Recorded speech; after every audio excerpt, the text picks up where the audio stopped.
Welcome, everyone.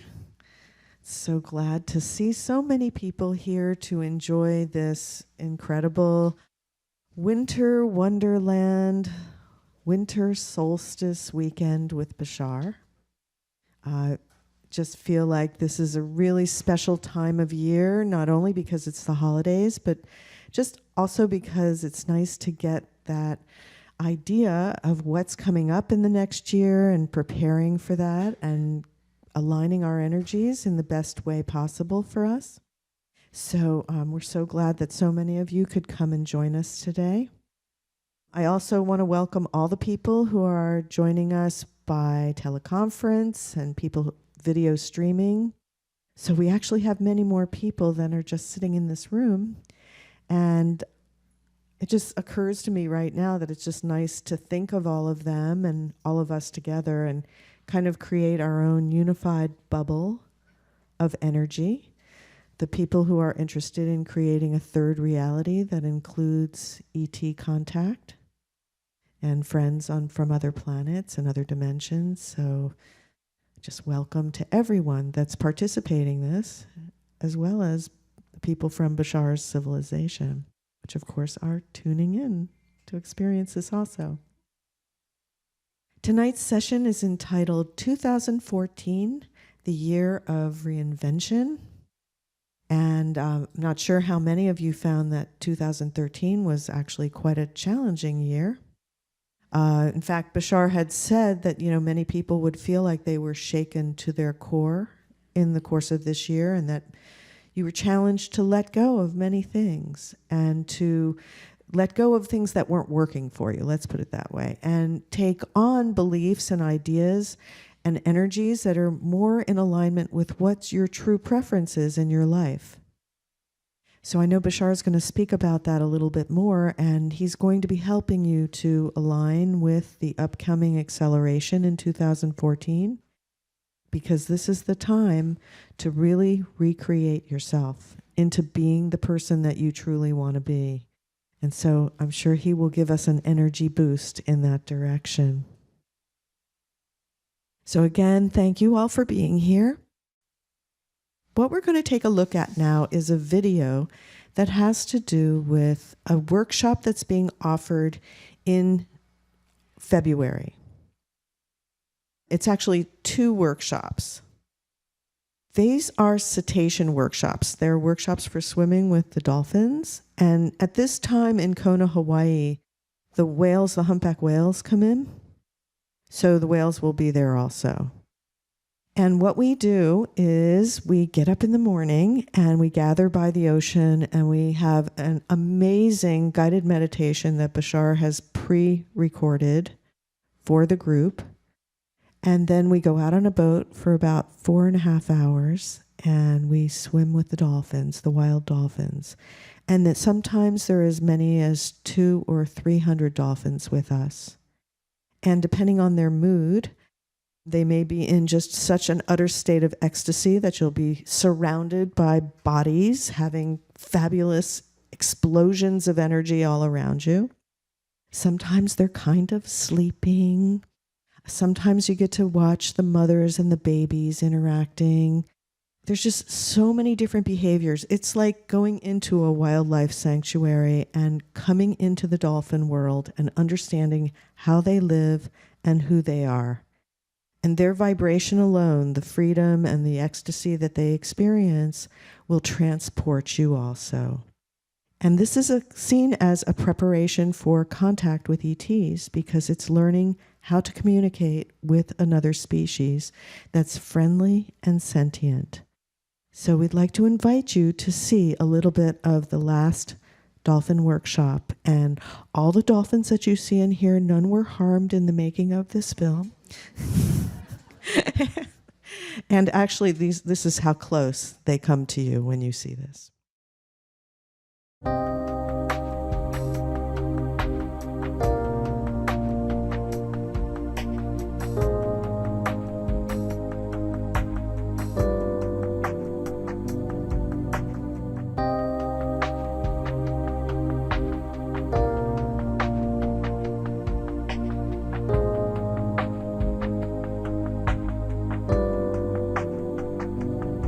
your journey of discovery of yourself, of life, of creation, of light, of being will never end. Joy is yours forever.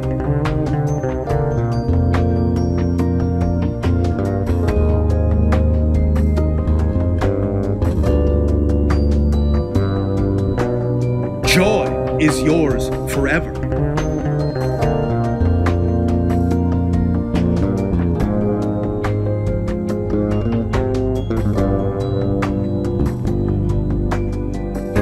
As you blend with all that is, you become all that is.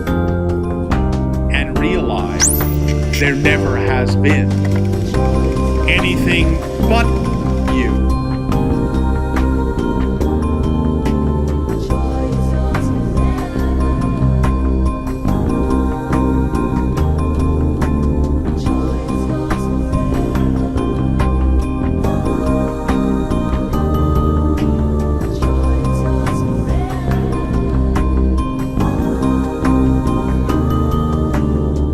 Joy is yours forever. In the new reality you are creating yourself to be, in the new vibration you are creating yourself to experience, that allows you to know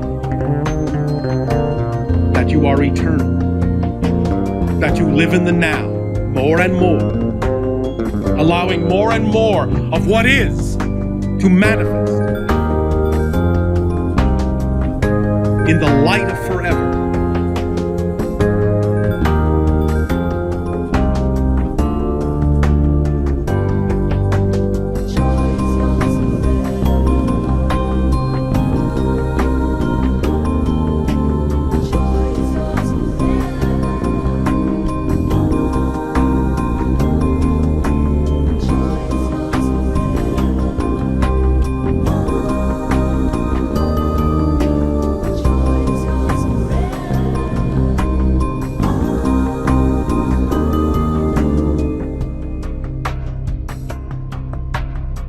Joy is yours forever. With every breath, you enter a new chapter. You write a new chapter of your exploration, your expedition, with all that is. And all that is all that you are.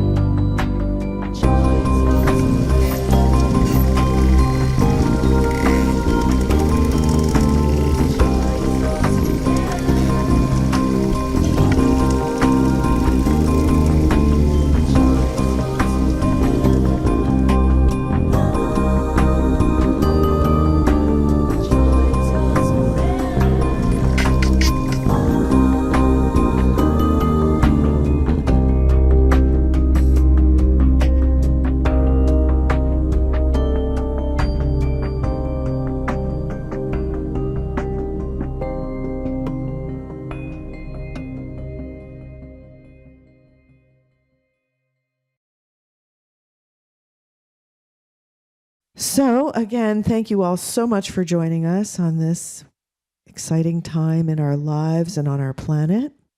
And I'd like to introduce Daryl Anka and welcome him to the stage.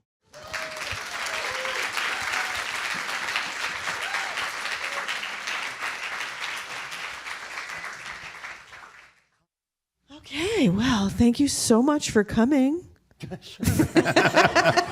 And now thank you for leaving, right? Okay, yeah, fine. And I just want to speak for all of us and telling you how much we appreciate you for giving us a heads up on what's coming in the next year and how to prepare ourselves and helping us to live our best lives. So thank you, Daryl and Bashar. Thank you. Thanks, guys. Hi, how are you? Thank you for being here today. I know we're a little pressed for time, so we're just going to go right into it. Please have fun, and I'll see you later.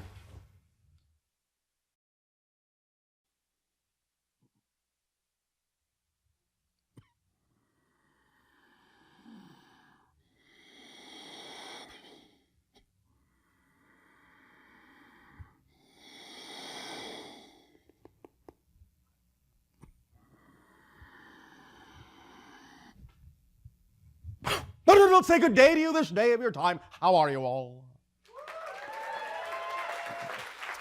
All right. Thank you. First and foremost, once again, we thank you for the co-creation of this interaction and the allowance of this transmission in this way. We will begin this transmission by reciting the idea of the title 2014, the year of reinvention. We have an opportunity to truly align with the energies of this upcoming orbit, to really apply the tools we have been sharing with you for 30 of your years in clear, precise, concise ways, in powerful ways, and thus then truly allow easier paths of reinventing yourself by clarifying who it is you truly prefer to be and getting in alignment with the accelerated energy. The idea we had discussed previously in your year of 2012 is that we use the analogy that 2012, the winter solstice then, in that sense, was the splitting prism. We likened it to the idea in your imagination of a train station in which many trains were sitting on many tracks side by side, but were going to leave the station. And as they left the station and moved out of the station on their tracks, that bit by bit the tracks would become farther and farther and farther and farther apart, so that all the trains would be going ultimately in a variety of different directions. This was an analogy for the idea that every single train represents a different reality experience, a different parallel version of Earth. And that as they left the station, the tracks would still be relatively close together, so that it would give you an opportunity. If you were on a train you really decided you didn't prefer to be on, you still could jump off and jump on another train, because they were all still very close together and all still moving very, very slowly. And eventually, as these trains and tracks diverged, you would realize that the parallel reality differences would eventually become so great that it would be more and more and more difficult, more unlikely, shall we say, less probable that would be able to move from one train to another as the tracks became so far apart. It would be unlikely you would ever find a train and a parallel reality that had nothing to do with the vibration of the train you were on. And that's why it was so important to make sure that you were on the train you really preferred to be on, so that you could remain on that train and experience the parallel reality version of Earth you really, truly preferred, that was in highest alignment with your highest excitement. Thus then, continuing that understanding, that analogy, we will now say that in your year of 2013, obviously the tracks are getting a little bit farther apart. The trains are moving just a little bit faster. You could liken the idea to what you might call a casual walk. So you can still get off the train.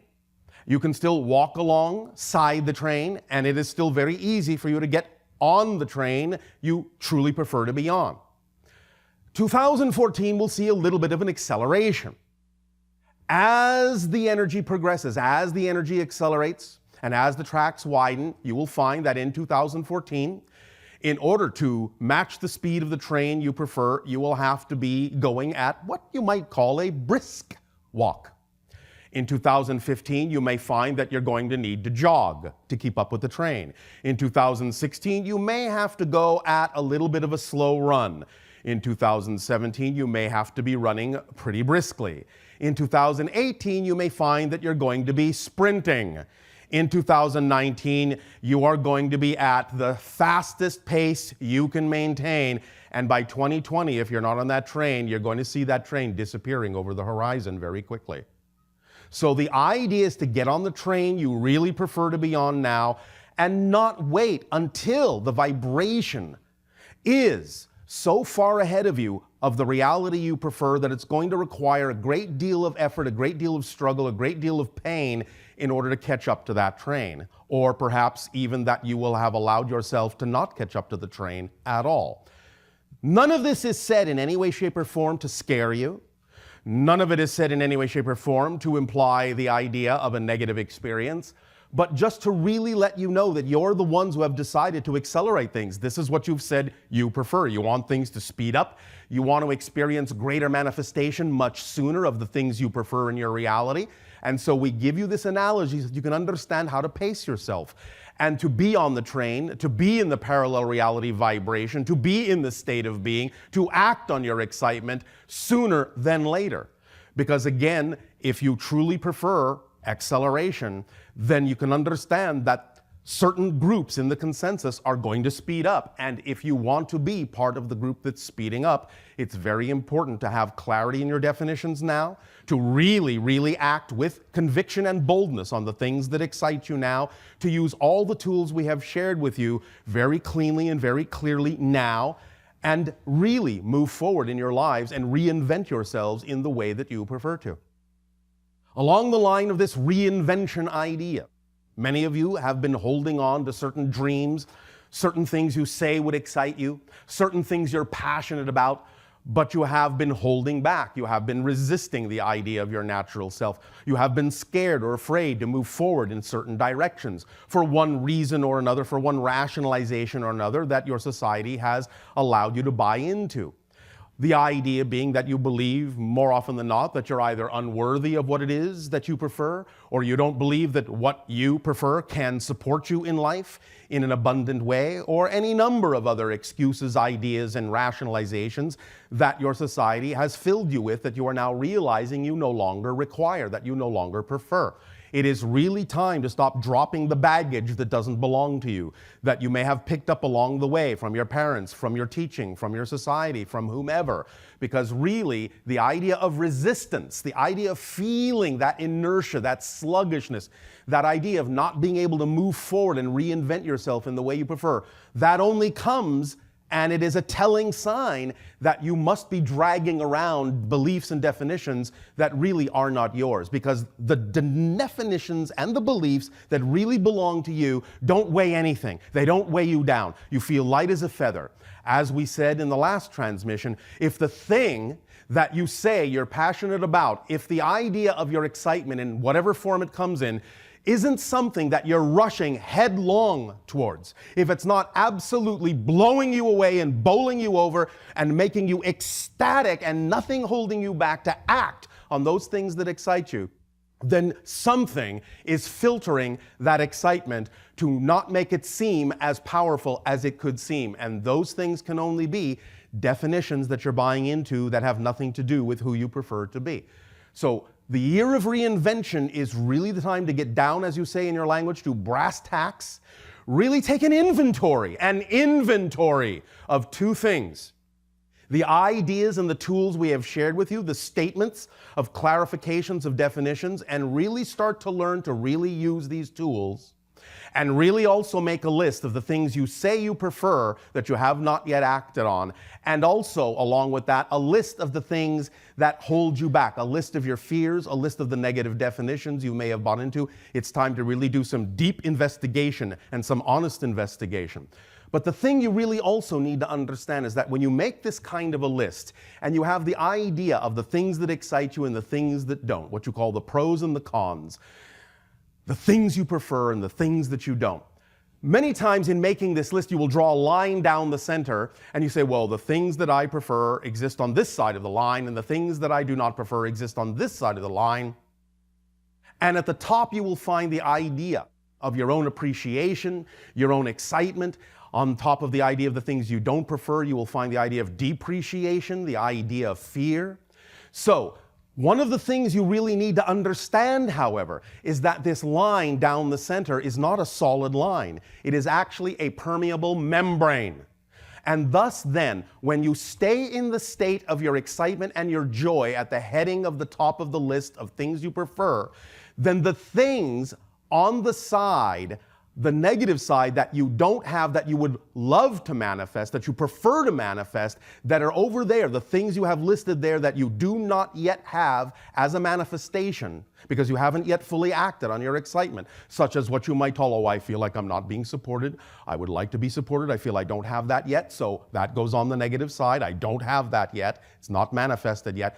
But if you stay in the state of your excitement, then the things on that side of the line, the permeable line, will actually start to shift over to the other side. Conversely, because it is a permeable membrane, if you stay on the energy state of negativity, of fear, then the things on the positive side will start to shift over to the negative side. This line in the middle can be crossed in both directions. So you want to make sure, if this is what you prefer, that you stay in the vibration of your excitement so that the things that haven't yet manifested that you would prefer to manifest, that are representative of your dreams, will actually be able to cross through that permeable membrane, that line, and come onto the side of manifestation in a positive way. If you, again, stay on the side of your fear, you will only drag the things you have onto the side of the things you don't have at this time. So take inventory, take stock of the things that you would prefer, the things that you believe you'd prefer, but remember, you also have to drop the expectation. This is one of the tools. It's all well and good to list these things, but you have to also remember that things can manifest in a variety of ways that your imagination and your physical mind has not been able to foresee. So don't make it a rigid idea of exactly how you need to see that thing manifest in your life. Let it come to you from your higher mind in the way that your higher mind knows that it actually serves you best. But do the inventory. Remember all the tools, write them down that we have talked about, clarify them for yourselves, because many times you may think you know the tool, you may even be holding the tool in your hand, but you may be holding it in an inappropriate manner. You may be holding the saw and wanting to cut that piece of wood, but if you're holding the saw upside down, you'll be dragging it across that piece of wood forever and ever and ever and ever, wondering why it never gets cut. And then suddenly realize, wait a minute, that's not the way the tool is used. It needs to be used from a positive vibration, and then the teeth are facing down and I can cut through the board just like butter. Make sure all the tools we have shared with you are being utilized in the appropriate way from a positive state, because anything can serve double duty, both positive and negative, even the tools we have given you. So allow yourself to remain in the state and take an inventory of all the things that you prefer to be. Put them out there clearly for yourself in whatever way, shape, or form works for you, by writing them down, by creating symbols, by creating music, by creating colors, whatever way your imagination wants to represent them. But start taking inventory. Start making those clear lists for yourself. Start reminding yourself of what it is you prefer, what it is you don't, and the tools that will allow you to remain in the state that you prefer to remain in. Do that inventory. It'll be much easier for you to take stock of yourself, to really understand when you go off track and to bring yourself back into that path. And that will allow you the opportunity to truly, cleanly, clearly, step by step, reinvent yourself in the way that you prefer to in the upcoming accelerated energy of your new orbit of 2014. Does this make sense to you? Yes. All right. We can continue to clarify this idea with the exchange of the questions and answers if you wish. And any of your questions that do not get answered now before your break, we will continue to address after your meal break. But for the moment, let us continue in that direction by once again expressing to you our deepest appreciation for the co-creation of this interaction, and in return, how may we serve you now by addressing your questions and statements. Hello, Bashar. And do you good day. My name's John. All right. Speak up and be bold so that all may hear what you have to share, and everyone realize that everything that anyone has to share has something in it for you too. Pay attention.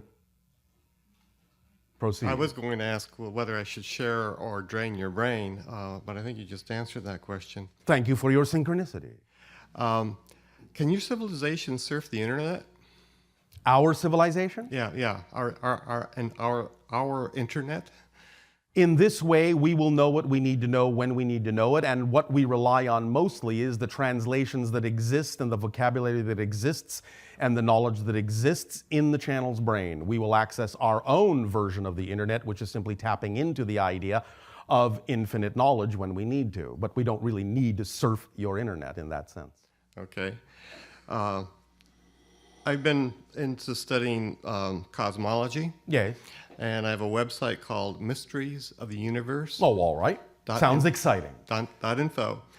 And as I've heard I've only heard about 3 or 4 of your tapes. And it seems that it's in line with a lot of my theories, and that the universe is the forward flow of time itself is the expansion of the universe. Well, in a sense, the idea of time is that it is a side effect a side effect of your consciousness shifting through billions of parallel realities every second. That's what time is. Do you understand that concept? Yes, in fact, this cosmic onion model, each onion layer represents one time quantum, one Planck time's worth of the universe. Yes. And as our consciousness, or this wavefront I call the now space now manifold, expands through that, Yes. each one's like a hologram of It is. the universe. It's That more than means just it's a multiverse, not Yes. just a universe. correct. All right. And so each onion layer is parallel with the next onion layer. Yes. That's what we're perceiving as the passage and flow of time. Yes. Because you're creating the continuity with your consciousness based on the idea of how you wish to experience the concept you call space and time. So as far as physical reality is, I consider that to be a 4D hypersphere. However, that's in a broader context, higher dimensions of our mind, Yes. our soul, Yes. and our spiritual self or higher Yes. selves. Yes. The higher mind, in that sense, and the physical mind are two parts of the same person, in a sense, that you are. And thus, then, the soul, shall we say, divides itself for every incarnation into a higher mind, a template reality, which is the blueprint level in which the physical reality is laid out to be experienced and the theme to be explored is set, and then the physical mind that actually has the experience. Thus taking the, shall we say, unfired clay of the soul and firing it into the ceramic of the spirit that is specific to the experience of the incarnation. Thus adding to the different perspectives of the soul, which thus then adds to the overall perspectives of the oversoul, of which the individuated soul is an extension. Okay.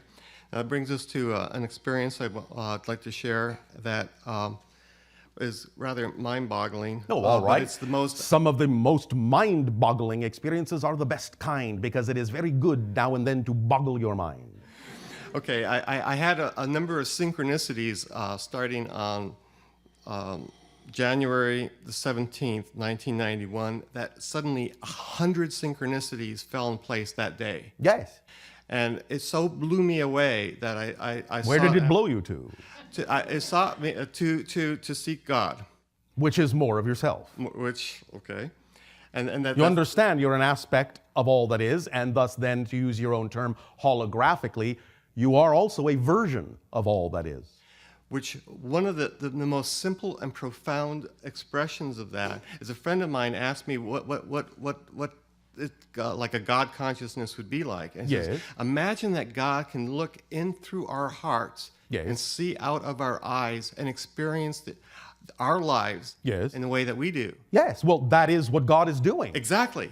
And so I explained to my friend, I says, now, right now, as we're having this conversation, we're connecting. Yes. And if you backtrack through your connection with God, God say, yes, yes, you're getting it. Well, yes, you, each of you, you and your friend, is God talking to itself. Yes. Through a different perspective. So I got to the point where I says, this goes for all of you. After fasting for over a week, after like almost a month of prayer, I said, okay, God, I'd like to see myself and the world through your eyes. And I whispered as deep in my heart as I could, I let go. And in that moment, I felt like I fell into a hand. And I was standing about an index finger tall in this hand. But as I looked across the room, as seen from the ceiling across the room, I saw myself sitting on where I was physically sitting. Yes. I said, that's me. No, I'm me. That's my body. Yes. You have the duality, Yes. And so at that point, I separated from my physical self, and I said, oh my God, you know. And I said, I know. And I'm sorry. You said, oh my God, or did you say, oh my me? No, I said, oh my God. And he says, I know. And he says, I'm sorry. He says, I understand. And he says, well, how are you going to answer this question? Because that really bugged me.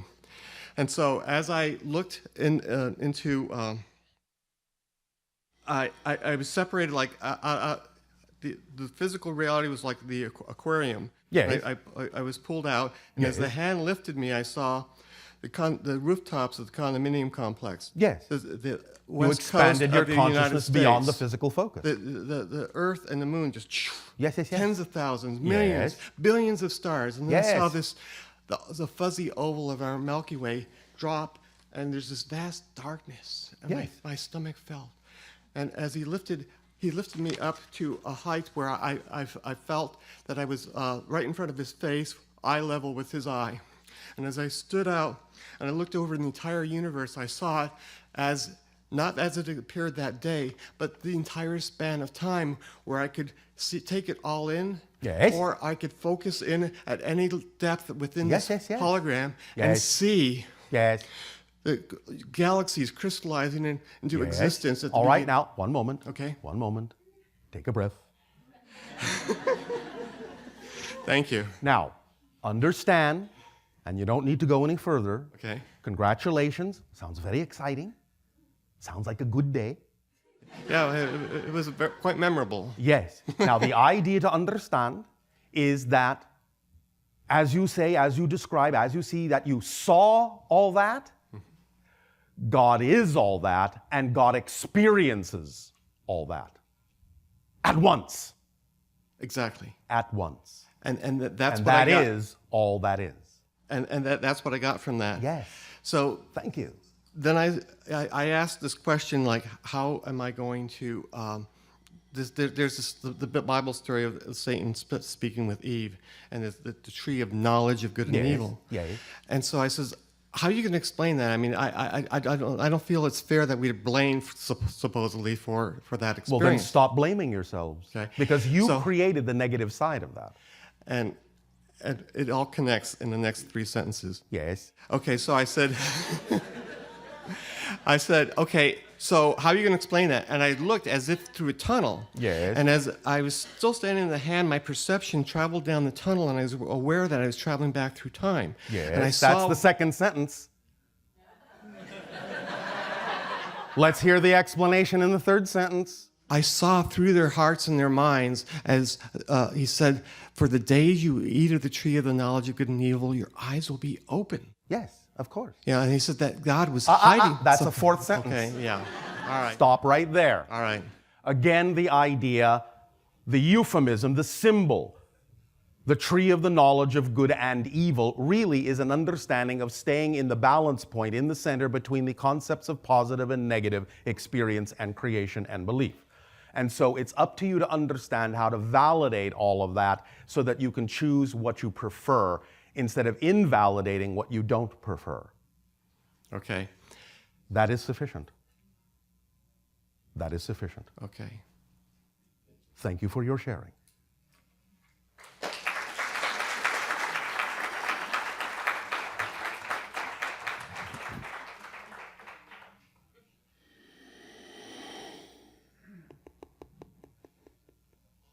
Good afternoon, Bashar. And you good day. I just wanted to start by giving a statement, which is thank you. You are welcome. Thank you. I would also like to say... Wait a minute. What happened to you are welcome? You are welcome. Thank you. When I first came up, I really didn't have a question for in my head, which is why I began with the statement, thank you. And as I look You are on welcome. that, the reason why I'm saying thank you is because in 2011, Yay. I also had a very good day, Oh, all right. in which case I had been going through a very deep and dark depression for the last 6 years. And How I decided- exciting. It did teach me a lot. It taught me what I needed to know and got me where I am Then you are today. using it as compression and no longer defining it as a negative, which is what creates the natural act of compression to turn into depression. Yes, and that way I did that in order to find a positive Yes. aspect. And Remember that there is always, this is your yin-yang symbol, always going to be a little bit of light in the darkness as there is always a little bit of darkness in the light, so that you can always access the other side from each side. And I think that's exactly what happened because I had to hit rock bottom before I could discover who I was. Many of you use that technique. You go down as far as you can so that from that point forward, the only direction is up. Yes, exactly. Now, not that you have to do it that way, but since you did it that way, the idea, as you have done, is to treat it in a positive manner so that you can derive and extract the positive benefit from having done it that way, rather than spending any time berating or judging yourself for having done it that way, which only keeps you on the bottom where the rocks are. That's what it took so long for me to come over that, was to not understand that until I had hit the rock bottom All itself. right. Well, congratulations. Thank you for that. But the one day I decided that I was done feeling depressed. I didn't want to feel that way or ever All right. again. All right. And so I changed. Thank you. And it was just that simple. There's no other way It to is describe that it. simple. Thank you. And so I started to discover who I was. And I said, I want to meet with love. Yes. If there is a God out there, and I don't know if no longer if there is, but I want to meet if there's a God, it's love. There is no God out there. God's in here. And that is what I ended up finding out. Well, congratulations. In again. 2011, I did have what I would call the ascension experience. All right. Where I, much like the gentleman in front of me, Yes. felt very loved and cradled, and very, very much instantly became almost the size of the solar system. All right. Was everything I could feel that I was everything there ever was, is, will be. Yes. Now, the question for both of you in having created these good days is, will you choose to allow the good day to turn into the good week, the good month, the good year, the good life? That's exactly what I want to do. Then go right ahead. Nothing is stopping you, and you know that now. Yes? You know that now. Yes, I do know that. All right. So, if you ever find yourself thus then choosing to not have a good day, you now have the master key and the experience and the wherewithal to say, what would I have to believe is true to choose something I don't prefer? And then, of course, by investigating that and discovering what that is, you transform the negative into the positive and continue to thus then have a good day. Yes? Yes, indeed. All right. And so, one of the issues I seem to be facing is I can't seem to accept that fact that I did all that on my own, and I somehow seem to want to hide that from myself, from other people. I don't go down the street and say, hey, I became all that was. Have a great day, you know? well, that's all right, but the idea is that you can apply, and this again is the idea for both of you, in creating those experiences. The next question is, how do you apply that experience in your physical reality? How do you bring it in through the expressions of your excitement and act simply like an example of that energy? You don't necessarily, although you can, walk down the street and say, I've had this transcendent experience and I know all of you can too. Please have a good day. You can do that. But the idea is to then put this energy into action so that others can see in you, by what you do, an example of the expression of that energy, so that by acting as an example, you can show them, demonstrate to them how they could also choose to do that too.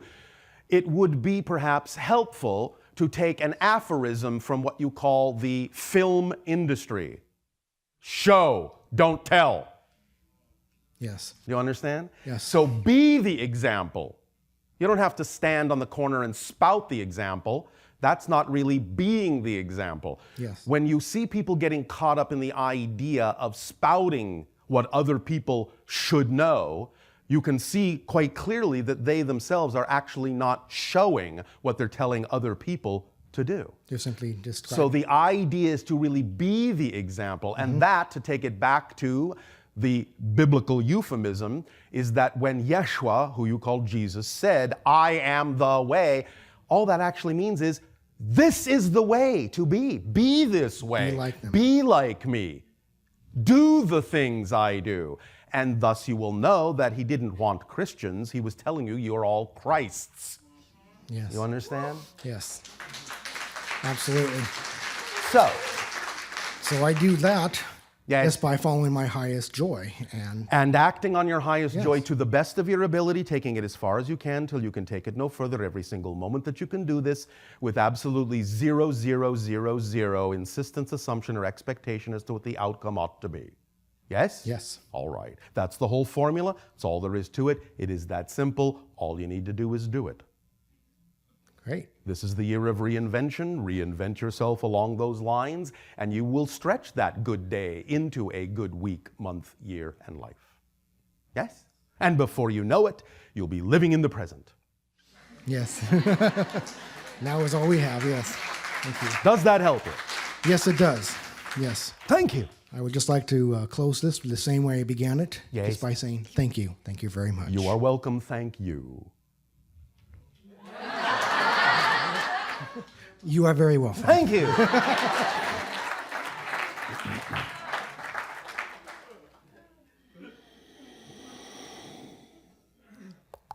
Hello, Bashar. And are you good day? Good day. So excited to be here. So are we. So I have been acting on my highest excitement to the best of my ability Thank every you. moment, and it's been exciting. Well, what do you know? I guess You guess? well, I'm confused, so I'm asking a question. Oh, all right. I guess I'm looking for direction, exciting direction. That way. Direction that I would feel is exciting. What do you mean that I by haven't- direction? I guess If you stay in the present and simply keep acting on the thing at any given moment that contains the highest excitement, then by acting on that, it will lead you in the correct direction for you. The direction is contained in the action.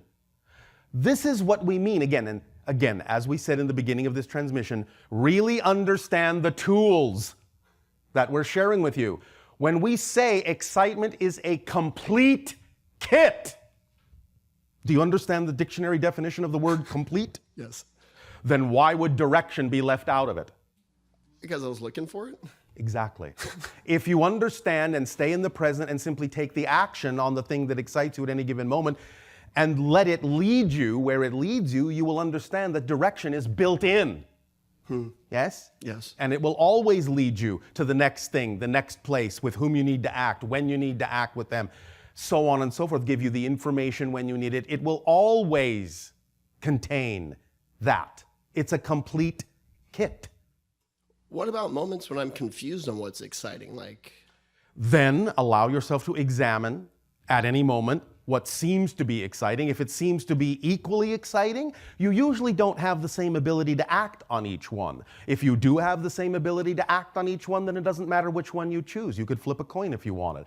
Again, being that it's a complete kit, if that wasn't really the most efficient or path of least resistance for you that you chose, it will contain what it needs to contain to turn you around in the other direction.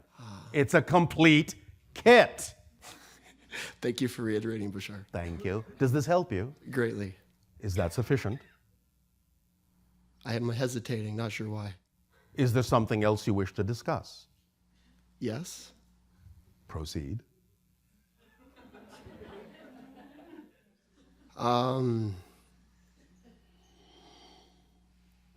I'm not sure. Are you sure you're not sure? That's exactly where I'm at. I am not sure, but I don't have a question. But I Then want to you can discuss simply something. make statements. You don't have to have questions. Make statements that you believe or know are true for you if you wish. It's up to you. You don't have Yes, to. just, okay. Well, I mean, right now in my life, what I find, Do you see what I'm giving you? I'm giving you an opportunity to decide what's exciting for you. Is it exciting for you to make a statement? Is it exciting for you to think of another question? Or is it simply more exciting for you to sit down?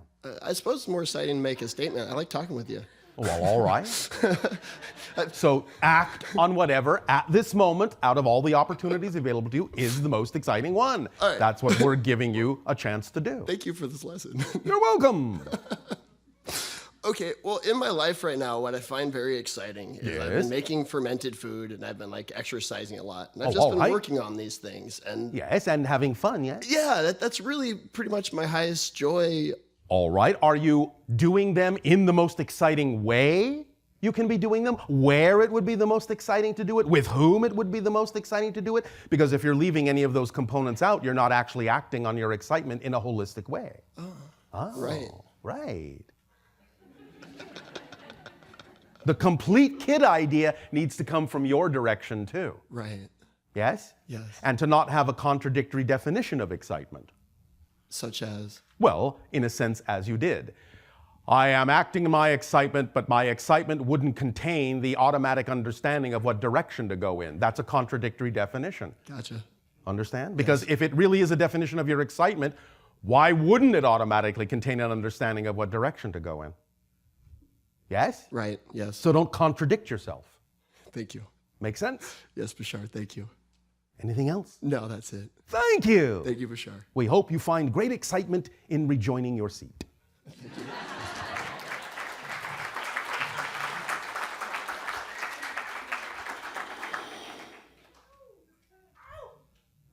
Bye, Bashar. And to you, Shivai. Very excited to ask these questions. Oh, all right. Go right ahead. Now, in the theme of 2014 as the year of reinvention, Yes. I'd like to discuss some of the environmental issues that we have going on back home in Australia Yes. and here in North America as well. All right. Now, we're trying to... I beg your pardon. We are battling... You are what? Battling? Battling. Is that the energy you want? No, and that's what Why I did you speak use about. that word? Yeah, I couldn't really think of a more appropriate one, which is what the problem is, essentially. What the what is? You got me. Battling. Problems. No wonder that you are having a tough time. Yeah. You're coming at it in a tough way, in a difficult way. Why are you walking the path of difficulty? This is a good point. Thank you. We often make them. Yeah.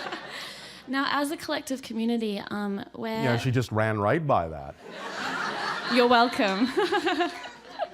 Let's discuss. Great. Why are you walking the path of difficulty? If it was such a good point, don't you want to explore it? Yeah, let's explore it. All right, thank you. It's up to you. You don't have to. No, let's make it happen. All right, you don't have to make it happen. You just have to allow it to happen. Where did you come up with all of these negative definitions that you say you don't prefer but keep using? Possibly some belief systems that... Oh, they are belief systems, that yes, really I'm don't saying. serve me anymore Where did you at pick them all. up from on the way? Maybe TV? Maybe TV? Maybe the parents? Maybe the parents, maybe politics. the society, maybe friends, maybe other things. Yes, well, if you don't prefer them, why are you still lugging them around? Isn't it tiring? It is so Well, tiring. why not lighten up Right, by lightening up on yourself? I will. All right, so stop battling. Okay. Stop trying. Yes? Sounds good. All right, so remember, again, the idea is, are you taking action in the direction of your excitement in an exciting way, or are you fighting fire with fire and just making a bigger fire?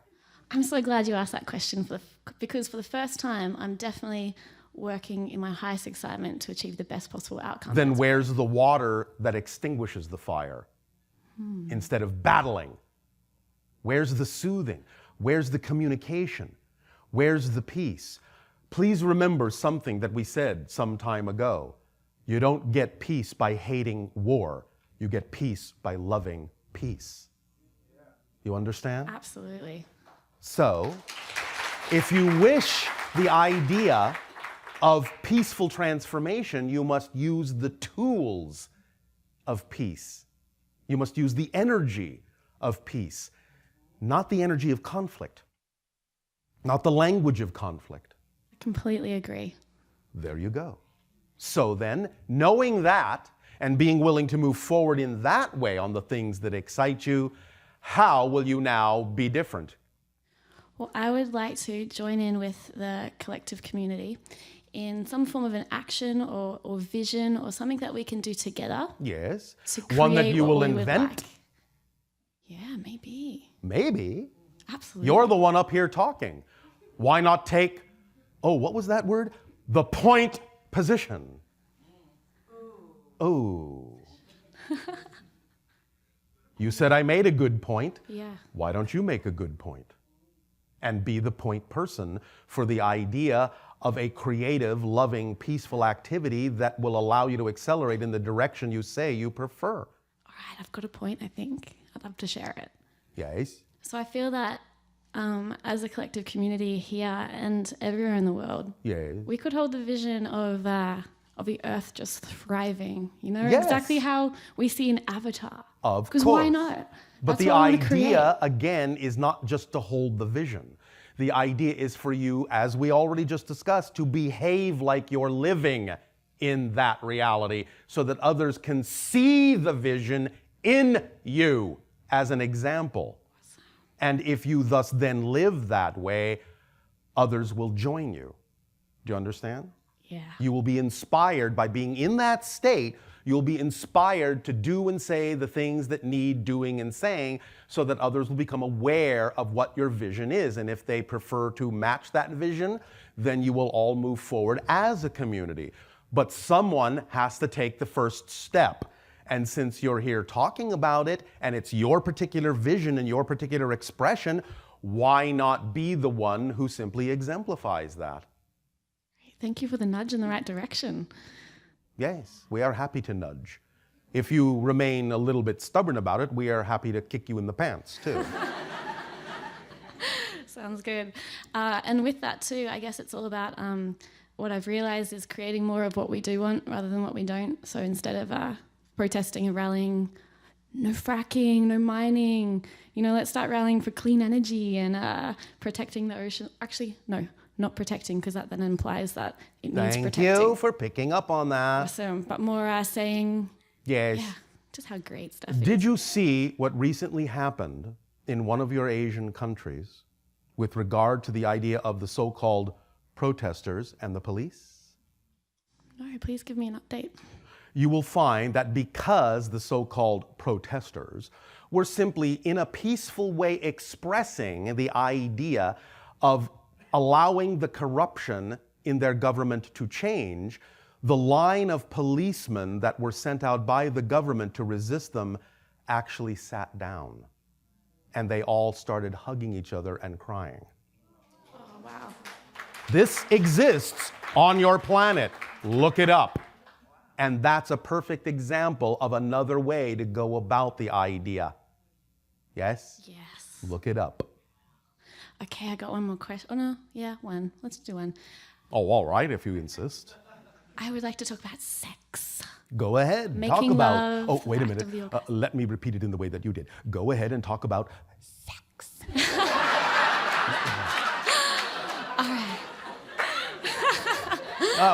May I ask why you framed it in a whisper?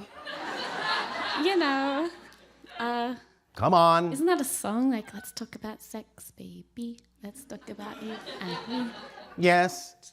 Entertainment factor, Anyway, so in my belief system, I hold that the act of making love is about creating more of what is. Yes. So I'm wondering if you approve or If I recommend, what? or if If I approve. yeah. Are you asking me on a date? Do you want to be asked on a date, Bashar? We'll go ahead. I'll leave it there. Do you think that if I, in any way, shape, or form, was excited about being asked on a date, that I would be shy about it? Not at all. Thank you. So please, go ahead. Talk about sex! So I'm thinking that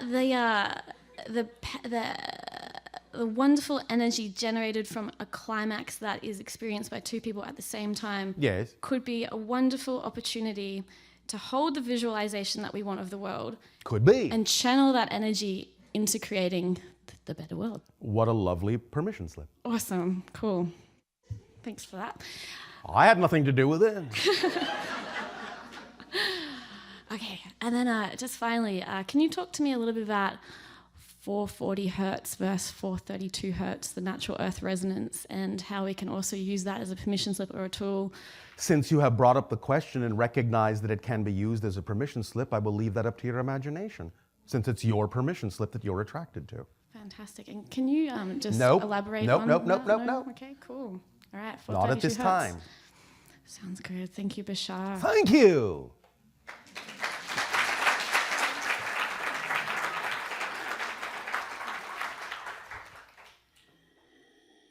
Greetings, Bashar. And you good day. Thank you. A simple question. Speak up, speak up. Okay, is this better? Okay. With the awareness that we being human beings Yes. is the manifestation of love Yes. in the flesh. Yes. I would like to know your definition of love. It is unconditional love is the actual frequency of existence itself. Does that help? I'd like more. There is no more.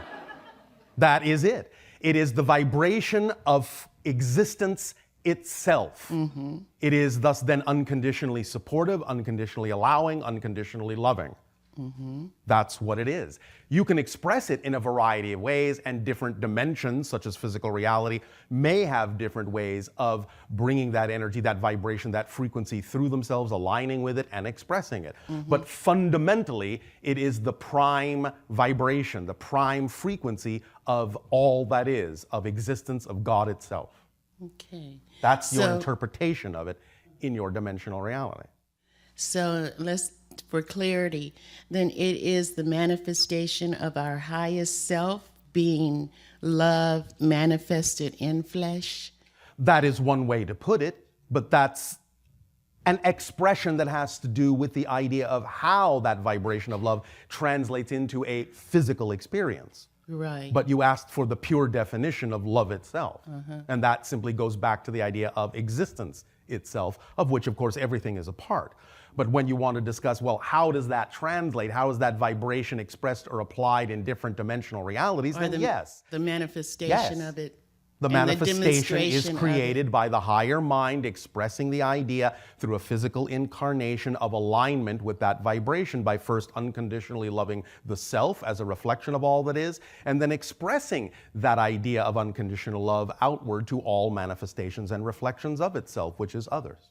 And with that expression, is that just in acceptance of self and others? It is. Okay. It is in appreciation, it is in allowance, it is in acceptance. It is in alignment with the understanding that you are an aspect of all that is, that you are all that is, experiencing itself as an aspect of itself. It's this and that, not this or that. It's this and that, because it's self-reflective. So in the being love, Yes. and in that demonstration and the manifestation of it, Yes. we must, or we must be will to accept one another. Yes. Unconditionally. Now, unconditional acceptance and unconditional allowance comes with compassion. And it doesn't necessarily mean that you don't have preferences. You can prefer and not prefer. That doesn't mean that just because you don't prefer something or something is recognized as vibrationally incompatible with you, doesn't mean that you can't love it unconditionally. But you don't have to accept something in your reality that is not what you prefer. And in fact, the idea of really only being an example of what you prefer and showing others by demonstrating what you prefer and what you don't, that is true and not true for you, is actually the greatest act of love, because then they know who they're dealing with. Authentic, yeah. Yes, you being are real. authentic, yes. So it's to bottom line and Yes. in simplicity, it is just to be real. Yes, it is to be your true self. Thank you, Bashar. Thank you.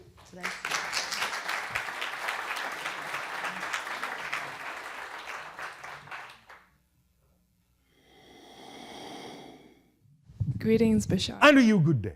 It is wonderful to see you again. You are not really seeing me, but I appreciate the sentiment. Thank you. Yes. I have a few questions I would love to ask you. One is, when I go to sleep, I tend to travel. All right. When I wake up, sometimes I find myself paralyzed, Yes. and I'm not sure how to get back how to get back fully without being paralyzed. Well, that may just be your technique of making sure that you're realigning with the proper dimensional parallel reality that you wish to inject yourself into. You see, the idea of shifting dimensions sometimes requires the idea, or a side effect of shifting dimensions creates the idea of what you're experiencing as paralysis, because in a sense, you have to make sure that the vibrational frequency of the dimension you're going to is precise so that you can wind up where you want to wind up.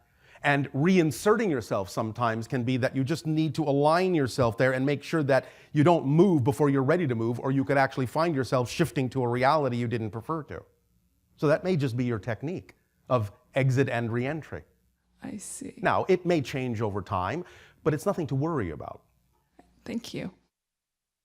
Sometimes during this past year, Yes. for several days, I will find myself unable to speak properly, as if I'm speaking another language All right. and no one can understand me. All right. Sometimes that's a good thing.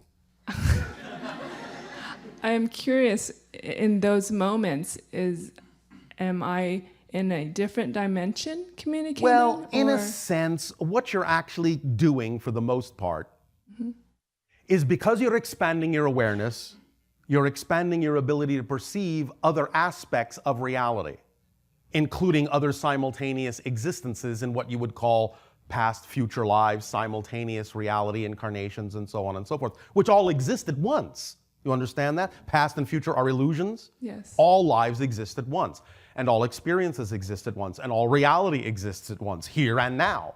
But when you expand your awareness, when you expand your consciousness, you're going to start finding things, in a sense, cross-connecting, leaking in. And at first it may seem a little bit confusing until you can kind of sort it out in a way that makes sense for you in the dimension in which you prefer to focus. So there may be a little bit of cross-wiring for a while, but again, you'll learn how to get used to that. Yes. You understand? Yes. And pretty soon you will be clear, because you're realizing there are other ways of communicating, and that the concept of physical language isn't necessarily the most efficient. So you are exploring other ways to be expressive, or to find a way to be more efficient in whatever forms of language that you choose to use. So you're just kind of disconnecting, in a sense, so that you can reconnect in a way that you prefer to. Yes. Notice a theme here. Yes, notice a pattern here. The idea of being out of body, figuring out how to reconnect, the idea of expanding to other awareness, figuring out how to reconnect with that. You are reassessing yourself, and in a sense, what you're actually describing is one of the symptoms of reinventing yourself. So you could say you're a little bit ahead of the curve, if you wish. Thank you. You understand? Yes. These are the kinds of symptoms that we have talked about. In the idea of accelerating your awareness and becoming more of who you are, there may be momentary confusion about who you are or how to express yourself, but these are the natural symptoms of expanding yourself and coming from a new perspective, a new reality level. So it'll subside, it'll straighten itself out.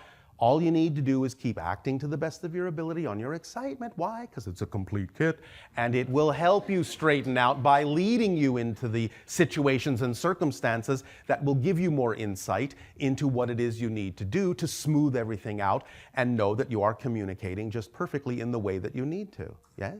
Thank you. And Yes? a week ago, I was laying on a bed of selenite crystal. Yes? And going through a guided meditation. All right. Where I left my body. Yes? And they were calling me back. The people here on earth were then calling me back into my body. Well, all right, yes. For some reason, I found myself crying, but I wasn't sad crying. I understand. So I was curious, could you tell me what Many what's times you going will on? find that when you are at a point where you're ready to let go of belief systems that no longer work for you, you will cry. You will have a release, an emotional release, because you see, any kind of a belief system that you incorporate within yourself will create, because of your choice to have a physical experience, will create a chemical component that goes along with that particular belief. And so when you're ready to let go of a certain belief, you actually have to wash that chemical constituent molecularly out of your body, and you usually do it through tears. I see. Thank understand? you. Yes. Last week, I was hiking through Indian Canyon. Yes. And as I touched the palm trees there, all of a sudden, a beautiful Native American woman appeared. Yes. Could you tell me more about her, who she was? You met a counterpart version of yourself in what you would call a parallel life, to reflect to yourself that you're starting to perceive more of who you are. I see. Thank you. As I continued on take a bow. Oh.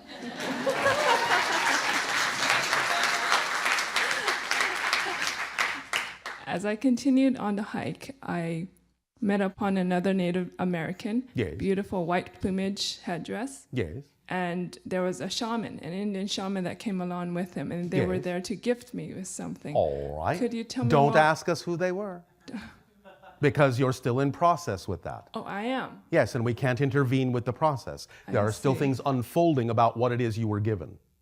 Ah, yes. We can't spoil the surprises. Being this close to your Christmas, we can't open your presents for you. Thank you, Bashar. Yes, and the end of last week, I was walking on a labyrinth that was built on top of two vortexes over in Joshua Tree. As I was walking, I noticed not only Native Americans there, but also other cosmic beings there. Yes. Could you tell Well, me that's more what a about vortex is, isn't it? Don't you understand what a vortex is? It's a dimensional gateway that connects to many other realities. So if you're increasing your ability in your senses to perceive beyond the physical realm, what do you think is going to happen when you walk into a vortex? Yes. It's so- like walking into a party. You only expect to see one person in the party? Yes. There are going to be people from everywhere at the party. Yes. So that's what you're doing. If you expand your senses, the veils are becoming thinner to you. You can perceive through what was heretofore invisible. And you will thus then see more of what's actually going on around you all the time, but was heretofore invisible to you. Yes. So this is not, in a sense, a cause for surprise. These are the natural expansions of your senses that go hand in hand with the expansion of your consciousness. Yes. Could you tell me where I went? Which cosmos? I is just connected told you with? you were in a vortex, which is a hub and a connection point to many different dimensions. I see. So you were in the middle, in a hub of a crisscross, a crossroads of many different dimensional experiences. Yes. Yes? Yes. Thank So you. you were in all of them at once. How exciting. You didn't go to any one specifically. You were in all of them at once at the crossroads. How exciting. Yes? Yes, it is Thank exciting. you. Thank you. So have fun. Thank you so much. Could you also tell me more about EMFs, Electromagnetic frequencies. Yes, I find myself to be, ever since I was young, very sensitive. What have I been saying? What have I been saying? Why are you asking the same question in different clothing? You have very sensitive senses that allow you to become a better receptive antenna for higher frequency energies. So, and let me phrase it this way then. Are there Oh, processes? you think it's going to actually be a different question? No, are there processes I can use to make myself less sensitive? No, you don't want to make yourself less sensitive. You want to channel the sensitivity in a way that allows you to feel more comfortable with it. And the way to do that is stop making as much difference between who you were and who you are. Because it is the differences that creates resistance. The difference in your definition between who you were and who you actually are. The more you recognize who you really are and behave as if you know that's who you are, the less difference there will be in the definition of yourself between who you were and what's happening. And when there is less difference in that definition, it'll be more aligned with what's happening, and it will be more comfortable, more natural for you, and you'll know how to express it in a way that doesn't feel difficult for you. Okay. You understand? Thank you. So that's what it takes. That's it. That's it. Thank you so much, Bashar. Thank you. Much love. Nania, That's me. is it time for your nutrition break? Yeah, I was just going to tell you, I'm really hungry, and I think it's time. Then we will continue this transmission after your nutrition break. Enjoy and absorb more than just food. We will reconnect after your break.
But it'll say, let us continue the transmission with the continuation of your question interactions, if you wish.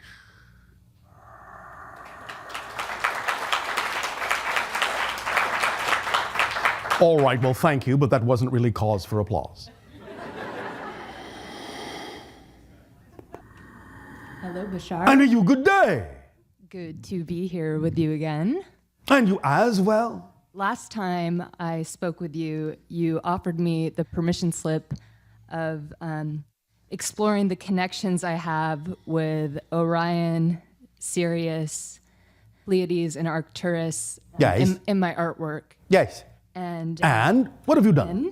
So the suggestion was to make 4 distinct objects Yes. to see what the reflection was. And so I set aside 1 day for each object. All right. And what happened was I found that I was able to manifest incredibly quickly. What a shock. Yeah, and clearly.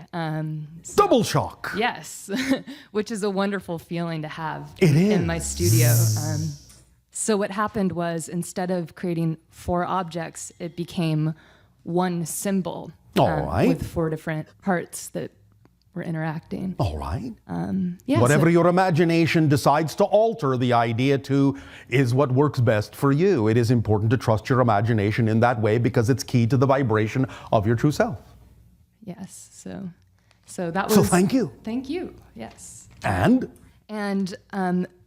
Seeing that symbol did spark my curiosity yes. for some symbols I came across last spring in Boston.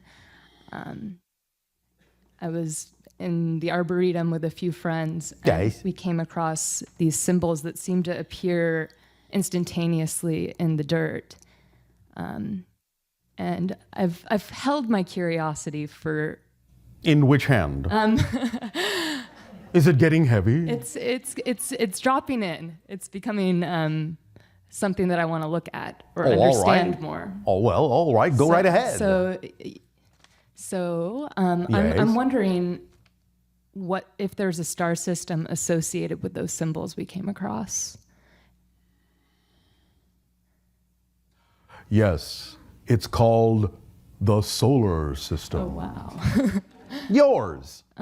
In other words, it is similar to the idea that even though it may be connected interdimensionally to a multitude of things, the manifestation end of it, the appearance of it in your reality, is to some degree a product of a dialogue between your consciousness and the consciousness of the earth itself, similar in a sense to the concept that you call crop circles. You understand? Yes, yeah. So you are allowing yourself to become sensitive enough, allowing your space-time reality to become malleable enough to create synchronicities of symbolic dialogue between you and the consciousness of the earth. Now, what do you want to do with that, creatively speaking? I will have to see where my excitement leads me Yes, with you that. will. Yes. And? Okay, so moving on to a different question. Yes. My meditations have become really wonderful Yes, recently. And yes. I had one the other week where I was out in this desert landscape of sorts, and a contact crystal actually descended from the sky and keyed into my heart chakra. All right. And then came out of my heart chakra and became this Yes. plane that I Yes. stepped onto. And All right. So you gave yourself a very fascinating permission slip imagery to allow you to shift to a certain vibrational level that would allow for a certain kind of communication with other level dimensional consciousness. yes, and a being appeared that I recognized as a teacher. Yes. Which was very exciting to me Yes. because I feel like I've been wanting to have that kind of contact. All right. Well, there you go. Yes, and my curiosity now is if there's a human counterpart to this teacher or a physical counterpart. Can't tell you that. Okay. Not allowed to. Okay. So meditation, perhaps I'm experiencing that works for. That is your method right now, if that is what you are most strongly attracted to. There will be more information that will unfold Okay. in the appropriate timing. Okay. In terms of the idea of your curiosity, that is all well and good, but remember that when you allow yourself to create that kind of an experience and you allow yourself to create a certain energy state with it, the idea is to also act from that state and apply that energy into your physiological reality creatively, as you already know. So the idea of your curiosity is all well and good, but your curiosity will be satisfied when you allow yourself to continue to apply the state physically. Yes? So taking the energy or messages, information, and acting within that energy, from that energy, creatively, will allow you to create things that will reveal to you the things you're curious about. I see. So your curiosity is letting you know there is something there to discover, but you need to take the action that will create the circumstance that will then be a reflection of that discovery for you.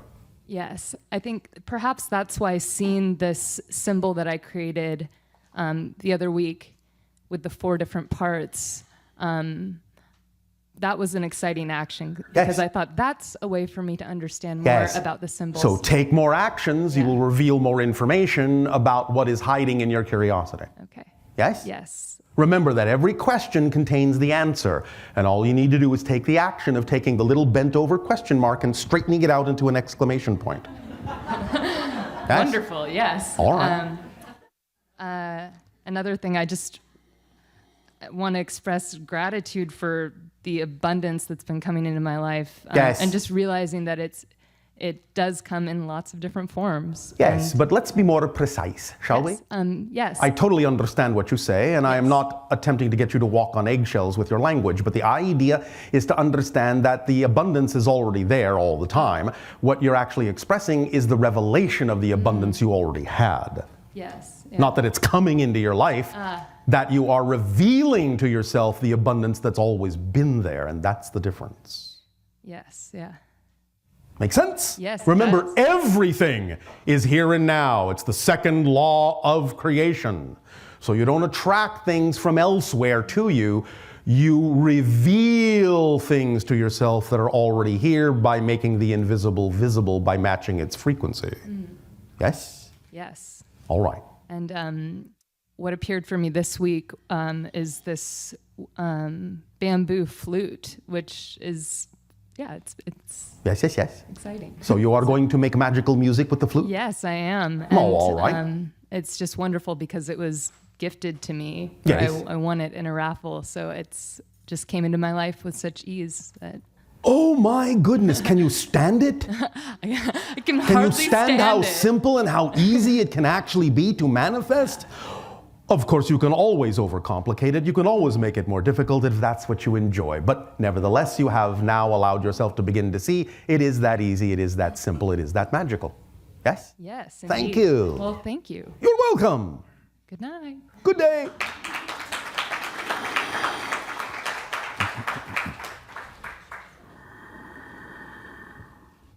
Good evening, Bashar. And you, good day.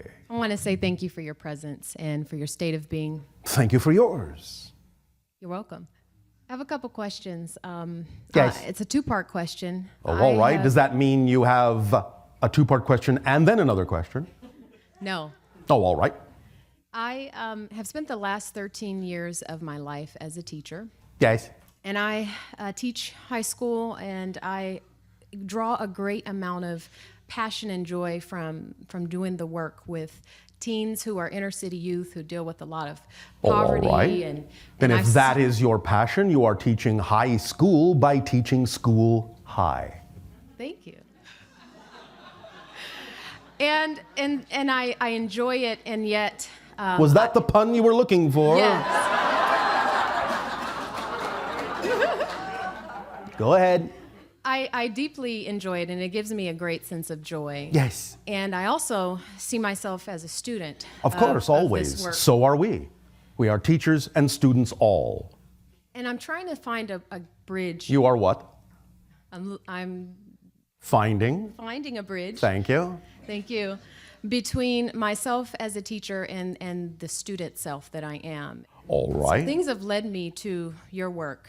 Yes. I have this. May I ask you a question Sure. before you continue? Yes. Oh, I'm sorry. One moment. Teacher! Yes, Bashar. Oh, thank you.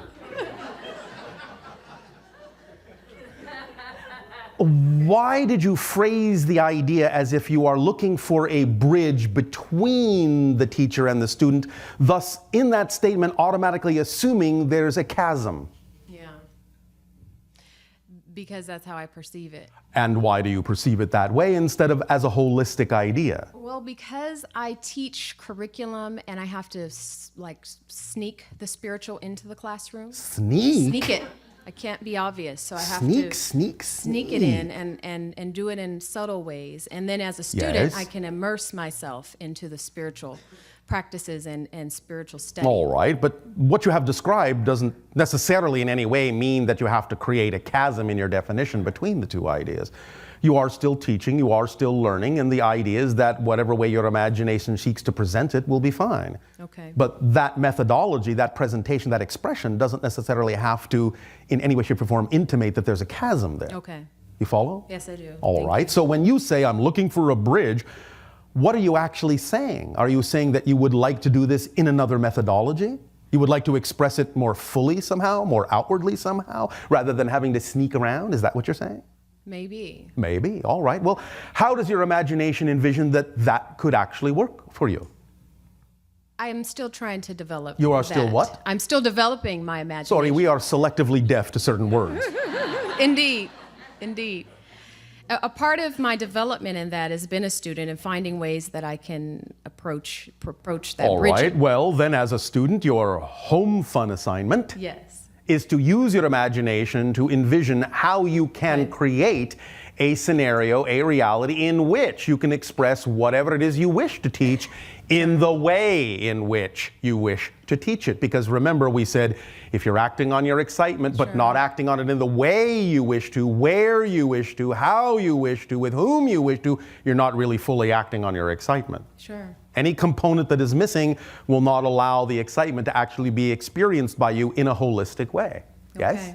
So how else can you do this? How else can you teach and be a student and teach in the way that you wish to, where you wish to, how you wish to, with whom you wish to? I am looking for that. I am looking for it. Well, if it doesn't exist, let's say hypothetically it doesn't exist on your planet at this time, then what? What are you left with? making my classroom as close to my imagination as possible. What else are you left with? Be bolder in your answer. Be bolder. Creating it myself. Thank you. Mm-hmm. So the idea, again, is if you understand the tool of excitement, and you know that excitement and acting on it leads to all other excitement, by taking and acting out the most exciting version, if there is another version that already exists, acting on whatever version is most exciting will lead you to it. Yes. You understand? I do. And then you don't necessarily have to create it in the way you think. If it exists, you'll be led to it by your excitement, and then you can know that in that sense you have created it in your reality by attracting yourself to it, by using excitement as a tool to do that. Sure. Make sense? Totally. And if you don't find it, if you don't run into it, then yes, you can create it, as you say in your language, from scratch. Sure. It's up to you. But you must act on the most exciting version of it first. Okay. That will lead to all other excitement. That's the driving engine of excitement. That's the organizing principle of excitement. That's the complete kit of excitement. You must act on the highest excitement version first. Okay. Not because you expect that that version has to come to fruition, but the idea of acting on it will place you where you need to be placed, one way or the other, because that's the driving engine. Okay. Yes? Yes. Does that help? That helps. All that helps a right. lot. Anything else? It is. Yeah, I have one other question, and that is, as a student, I have been led to you through an affinity, intrigue of channeled material, and I started with the Seth material, and that led me to the Abraham material, and Orrin and Dobbin, and then to you. Yes. And in this process, I wanted to see, because I said, why is this material still always coming across my path? And I made contact with a entity that revealed itself to me under the name ANCE, A-N-C-E. All right. And gives me information really on a personal level, a lot of encouragement, and I don't always access that state of being because of different belief systems. But I was wondering if you had information about any energy surrounding me or anything coming to you about You this. need to add the beginning to that word. It's given you part of the word.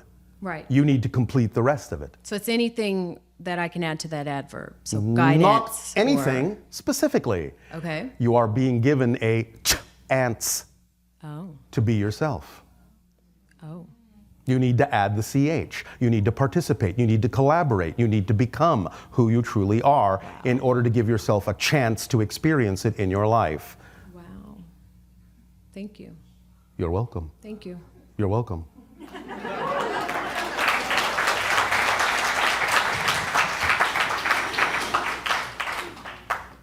Hi, Bashar. I knew you. Good day.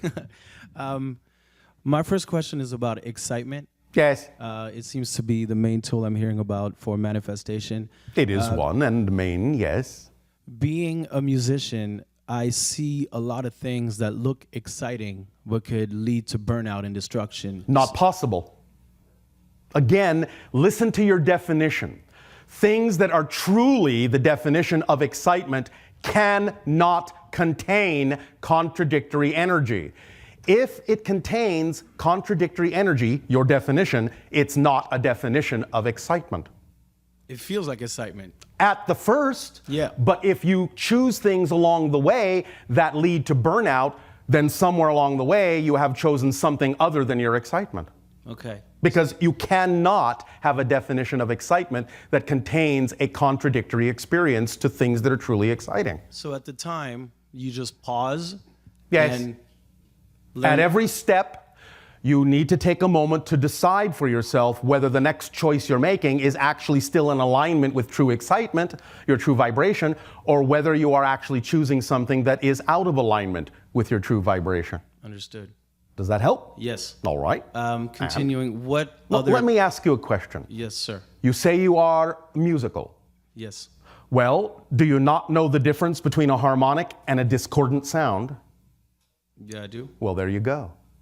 All you have to do is pay attention to the real vibration that's going on at any given moment and play the notes you really prefer to play instead of playing the discordant ones. Mm-hmm. You follow? Mm-hmm. All right. While we're talking about tools of manifestation, Yes. the main one that I heard today was excitement. Is there any others that you could tell me about? Well, there are many definitional changes that can surround the concept of manifestation. And the other one you actually heard was the idea that manifestation is not bringing something to you that you don't already have. It's revealing it to yourself. It is revealing to you what's already there by matching its frequency. Okay. And the way you match its frequency is by acting on your highest excitement. Because if the manifestation is truly a representation of your excitement, then the manifestation will be there when you are in that vibration. Just remember, another tool, you cannot experience what you're not the vibration of first. So you have to raise your own frequency too. You have to be the vibration of the reality, or you cannot experience the things that are germane to that reality. Mm-hmm. It's simple physics. Again, once again, your own Einstein said so. You cannot solve a problem from the same level in which the problem was created. You have to go to another level to find the solution, because solutions are a different vibration than the idea of the initial challenge. So you have to be the vibration first, then you will be inspired and attractive to the synchronicities and the thoughts and the ideas that come hand in hand with that vibration. If you are not that vibration, then all the doors that may be right there in front of you will be completely invisible to you. Except the doors that will be visible will be those that reinforce the vibration that you're in, which may not be the vibration you prefer. Remember, there is positive and negative synchronicity. So whatever vibratory level you are on is what will reinforce what you experience your reality to be and what you experience of the opportunities made available to you. Yes, makes sense? Makes sense. All right. Anything else? Yes. Yes. Next question. I've recently started channeling. Oh, all right. But it feels... In what fashion? Well, first it's basically doing it with my eyes closed. Well, what I trying to mean connect. is vocal channeling, automatic writing, No. psychic reading, tarot Automatic reading, writing automatic writing, at all right. first, and then Yes. vocal channeling. But All it right. feels Yes. very subtle and distant. It is. When I'm channeling music, it's very natural for me. It Well, there doesn't you feel- go. But when I'm channeling my spirit guide or whatever, Yes. it feels like I'm not really, it's not as real as it could be. Do you have any advice? Then don't make as much a difference between the idea of channeling the music and channeling the guide. You're making a definitional difference between the two when there really isn't one. It's all vibration, it's all frequency, it's all resonance, yes? It's just that you're more familiar with the resonance of music. You just need the same degree of familiarity with the resonance of your guide. So just practice. Yes, just practice. And if you're channeling vocally, are you doing it for a group of people or just by yourself? Both. All right. Do you feel that it's stronger when you're doing it for a group of people? No. Why not? Because there's the judgment aspect to it. That And kinda why are shuts- you judging yourself? You see, the thing about vocal channeling that you need to be prepared to do is you need to be prepared to not channel anything. You need to be prepared to look silly. You need to be prepared to be wrong. You need to be prepared to not care what's coming through you. You cannot have the idea of self-reflective judgment. Otherwise, you are slowing the process down. You're intervening with the flow of energy and information because you're worried about how it looks, how it sounds. Expectations. Absolutely. That's why we say you have to drop the expectation. You have to just be the pure instrument, the pure vessel. You have to know that whatever comes through, no matter how odd or strange it may seem or how incoherent, you can't in any way, shape, or form judge it negatively. You have to know that whatever happened is what needed to happen at that moment. It's part of the process. That's all there is to it. Just like when you first learned music, were you not a little bit halting? Yeah. Yeah. Yes, just like that. Yeah. So the idea is that with practice, with understanding, with, in a sense, getting out of your way, with dropping the over-analytical point of view, then you will simply allow it to flow. That's all. Got it.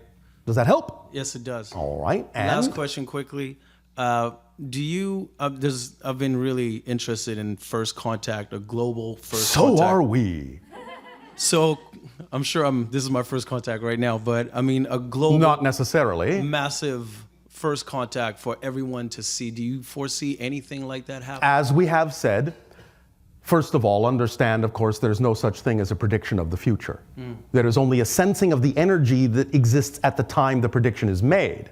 If that energy doesn't change, then it may manifest. If it does change, something else will happen. However, if there's a great deal of momentum, a great deal of energy behind something, and it seems unlikely to change, then a high degree of probability will allow the idea of a so-called prediction to manifest. And in this context, the idea of our interactions with you would make it seem as if, as we have said before, that the highest degree of probability for open contact on your world will occur sometime in the window of your years 2025 to 2033. Cool. Whatever temperature you want it to be. Thank you very much. Thank you.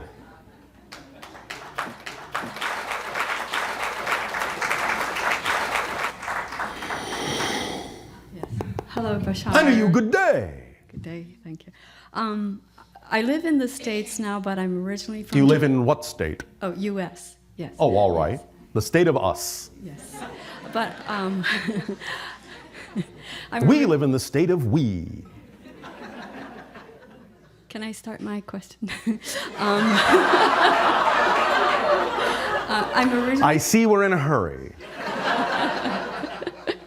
I'm originally from Japan. No, all right. So aside from English language books and videos, I Yes. refer to Japanese spiritual books and YouTube videos. Yes. And there are more and more evidence to support the theory that one of the lost tribes of Israel ended up in Japan. Nope.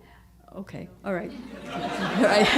I just wanted to know your opinion. That is our perspective of reading the collective energy of your world. Okay. So That is not what you would call a precise definition. Okay, so there is no connection between Judaism and Shintoism? I didn't say there was no connection. I answered your first question in the way that you asked it. I didn't say there was no connection. Oh. Information can travel a long way without necessarily having the actual tribe of people deliver it. You understand? Okay, okay.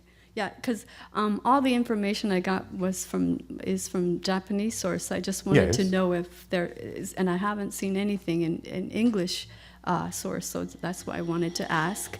And they're saying that Shintoism is heavily based on influence on Judaism. So Well, in actual fact, the precursors of Judaism and Shintoism are actually based on something even older that was common. That's why you're seeing the similarity. Is there are older precepts and older understandings that splintered off into a variety of other ideas and traveled around your world and were kept in that form, and that's why you're seeing the connection. Oh, I see. That makes sense. Yes, of course it does. That's why I said it. Okay. Okay. It's a little related to that first question, Yes. but the second question is that in one of your recent videos, you said that Japan will lead a new economic system or paradigm or something to that effect. Can you elaborate on that? What we were actually referring to is the idea that you have an opportunity in your hands right now to go in a new direction technologically with regard to the idea of the production of energy.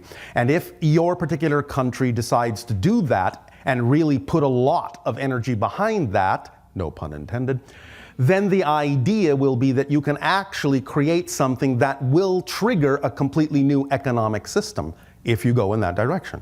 And are you referring to the so-called free energy? The so-called free energy, yes. Okay, thank you.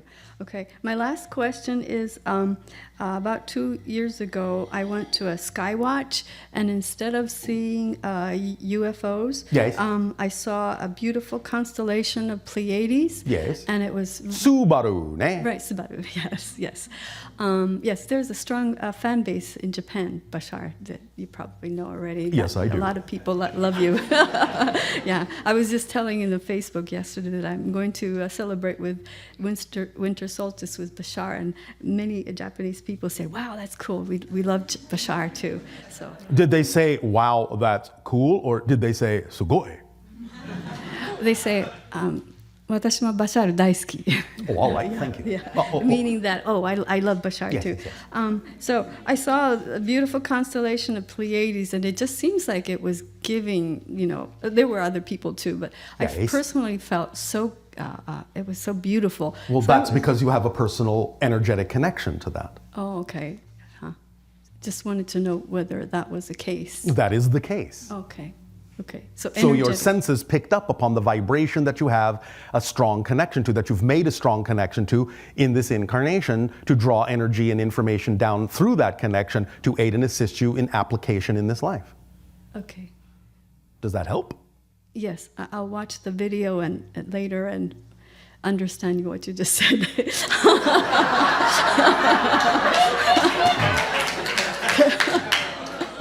All right. Thank you very much. どういたしまして.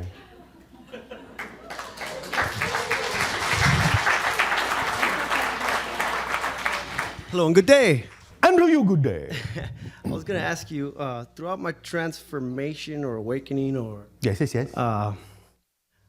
I've done a lot of transforming, and a lot of it is trying to cleanse myself of negative and impassionate and compassionable ways. All right. As I've been doing that, I'm trying to accept more love into my life and all enjoy right. and appreciate life by Yes.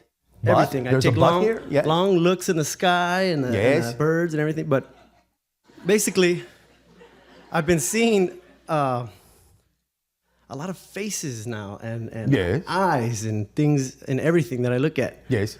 And I'd like to know exactly. You're pulling yourself together. That's beautiful. You are looking and seeing reflections of the ideas of many different aspects of your personality, many different aspects of your greater being.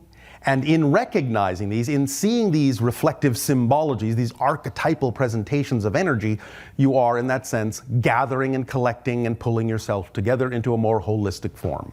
That's the symbolic reflection for you in that pattern. Thank you. You are very welcome. Much. Other Very question much. is, I just wanted to know what that represents behind you. The contact crystal.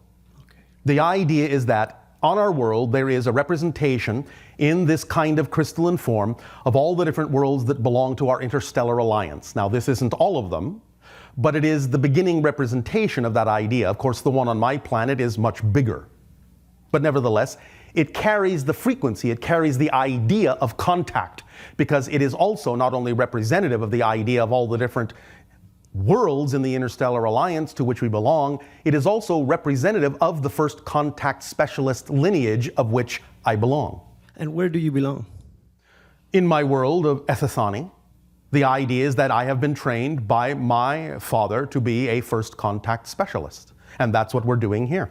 That's awesome. I wanted to ask you another question about tachyon crystals. Yes. Could you explain to me what those are and what they do?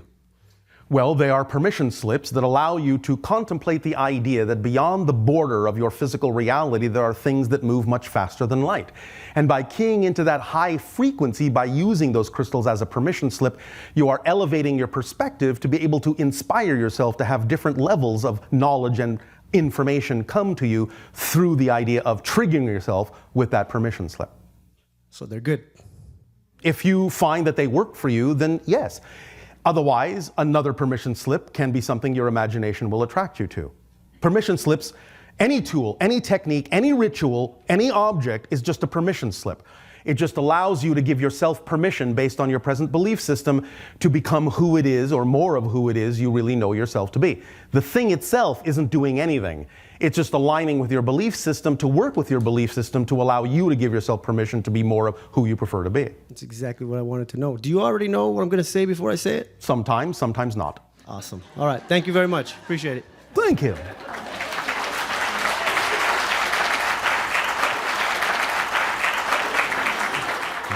Hi, Bashar. And you good day.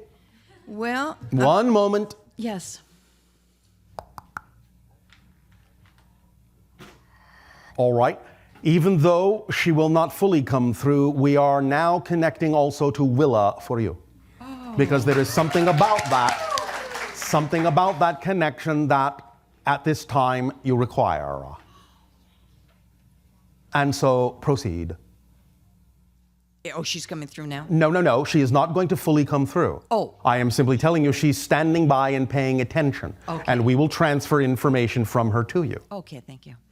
Well, I was going to say we've come full circle. Yes. With Fred's passing Yes. a year ago, of course. Yes, one orbit. Yes, one orbit. And it's been very interesting and exciting year for Yes. with his transition and mine. All right. And in August, talked about reinventing myself. Yes. I found out that even though I had been telepathically channeling my Sirius connection, Yes. since 1986, Yes. he said that he wanted to start having me voice channel. All right. Is that something that excites you? Yes. All right. And then I discovered that he is my father. Well, in a sense. Okay. And what does that mean, in a sense? In another frame of reference, but not in your linear perspective, Of literally. a father. Oh, okay. But there is father energy. There is that relationship idea. Okay, so he's not actually my father and I'm his daughter. No, not in the sense of your earth-bound life, Right. but on another plane, in another level, in another way, yes. Well, in the Sirius Yes, star system, he's my father? yes, Okay, well, that's what I was talking about. yes, but it's not your father. Oh, isn't my father in that? No, I don't mean in this. Oh, Physical. is in that sense the idea of the father energy for the version of you in the Sirius system. But you're not in the Sirius system. No, me, not Ellie, me. Is that what we're talking about? Yes, that's what we're talking about. Yeah, okay. No, the version would be of his daughter Yes. In the Sirius system. in the Sirius system. Yes, but that's not you. Therefore, you can't say it's my father. Parallel reality. Thank you. Okay. Parallel reality life. Yes. And he is the father. I am Sean, as She is, yes. she is. All right. And he Yes. said that he is the head of, or connected to the Syrian Council of 13. Yes, in a sense, although it doesn't quite interpret for them in the way that it interprets hierarchically in your language, but it's close enough. Oh, okay. So anyway, we started doing daily sessions All of right. energy. Yes. And then in January Yes. of this year, in a private session with you, I discussed a lucid dream Yes. And I was waiting in the hallway in the hotel to finish your conference. You gave me a big hug. Yes. I did not see your face or hands, but you were wearing a robe. We discussed that. Yes. I asked if that was you, the Bashar I know. Yes. And you said, it is a slightly different aspect of my being. Yes. And so my question is, do you have a parallel reality aspect life on Sirius that I'm connected to? Yes. And I know who that is, right?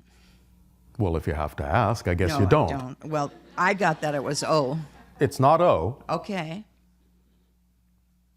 That I'm not connecting to who that is. That's all right for now. Okay, great. But it's one of the 13. Oh, one of the 13? No, not O, one of the 13. Right. Well, you know I've always said oh for I know. so much and connecting with that energy. Yes.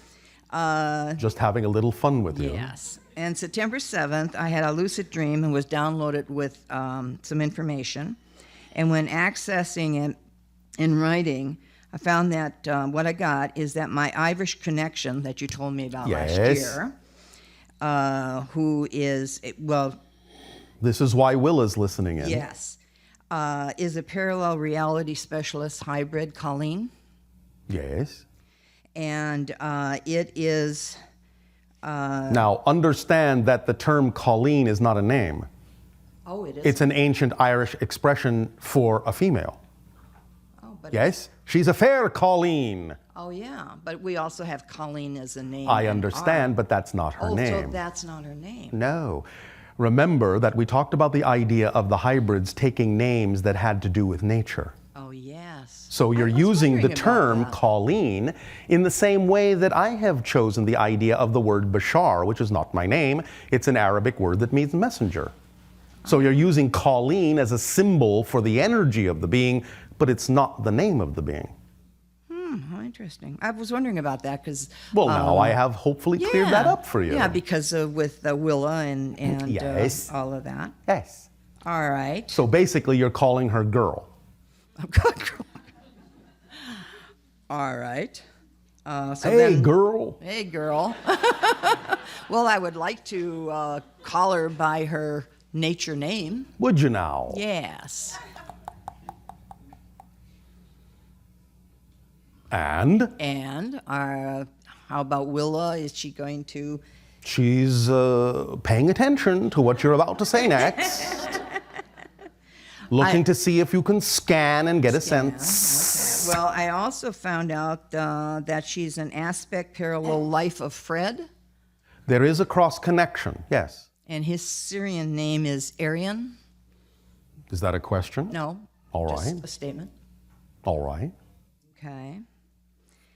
And I'm not getting a connection because Colleen, I was thinking such an Irish name. That it is. But it's not really being used here as a name. Right. I think of a nature name with Colleen. I'm not tapping into it. That's all right. The one thing, You can do it at another time. right, you had told me, Yes, I did. oh, last year, Yes, I that did. I would have images Yes. for 3 days and 3 Yes. nights Yes. connected to Ireland. Yes. Okay. And what did you And- do about that? Well, in January when I spoke with you, I told you that I had not received any images. And Received them? well, I had not seen. Didn't have any images. You mean you didn't act on finding them? Well, what you told me when I asked you about it, Yes. you said that there would be a trigger point, There would be. and then it'd come flooding through. And I And asked you needed to act on it in order for that to be triggered. No, I asked you. I asked you what I needed, if I needed to do something, and you said Yes. follow your excitement. And did you? I've been following my excitement with channeling. Oh, and then they said that she would be, rather than channeling first, she would come through and start channeling. And so I started doing the energy Yes. work with her. And when did you come across Colleen? Came across Colleen when I was downloaded with information in September. All right. And Oh, is also that I- not an Irish connection? Yeah, she's the Irish connection. Well, then through her, you can find out what you need to find out. For the images of 3 days and 3 nights? She is the images of 3 days and 3 nights. She is that which will give you the information that you seek. Right. She is your Irish connection. I know that. Well, then use it that way. Okay, so that is the trigger? Yes, she's the trigger. Okay. Well, then when you first, because I was going to talk to you tonight about, okay, it's been a year, and I Yes. haven't experienced that, but when you... Do you have expectation? No, let me finish. Yes. When you first started channeling this evening, Yes. and tears started coming down my eyes, Yes. and rolling down my face, Yes. and I connected to the fact that this was the trigger All this right. evening, Yes. and that it's my Christmas gift that I get to open up before Christmas. Absolutely. Yeah. Yes? Yes. All right. Now, hold on one moment. Okay. Yes? Yes.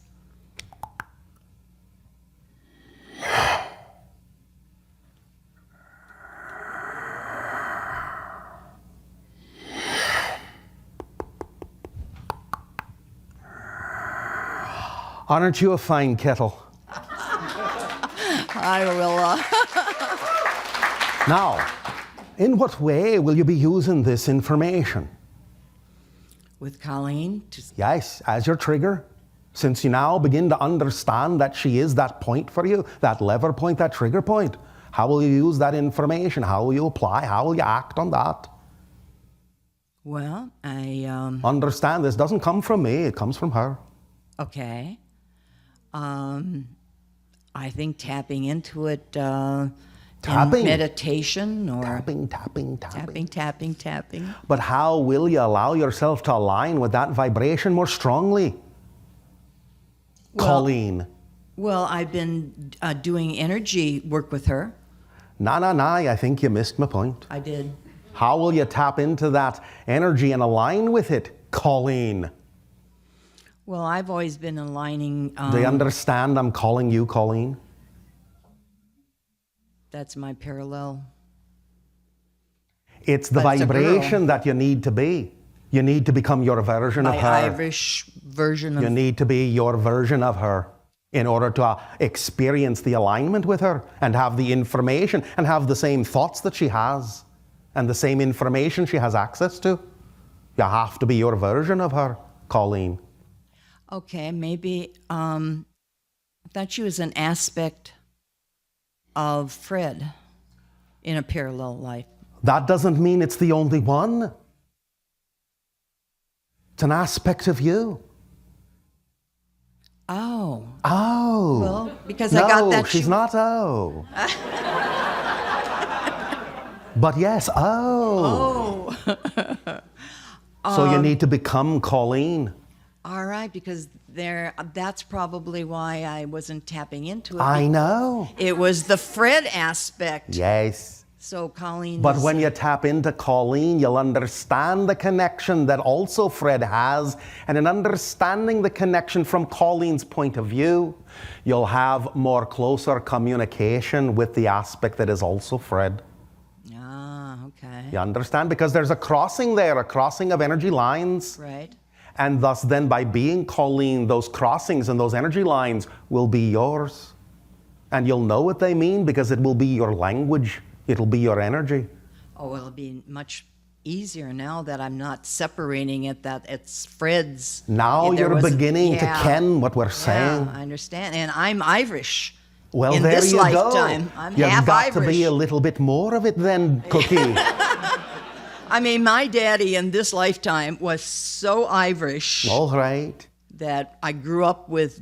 He had a green truck, we had a green house, we had all of this, and we had to wear green. If it will be of any benefit to you, fabulous. Cookie, you might want to wear a little more green then.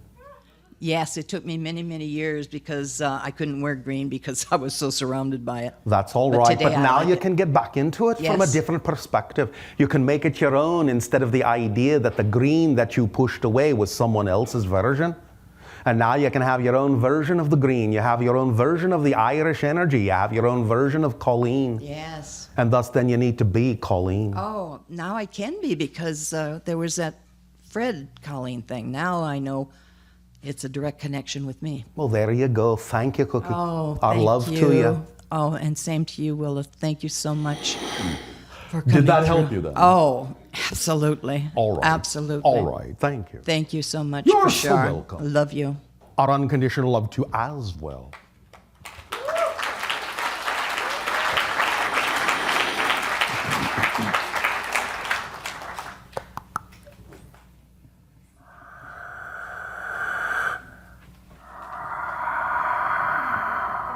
And to you, good day. Thank you.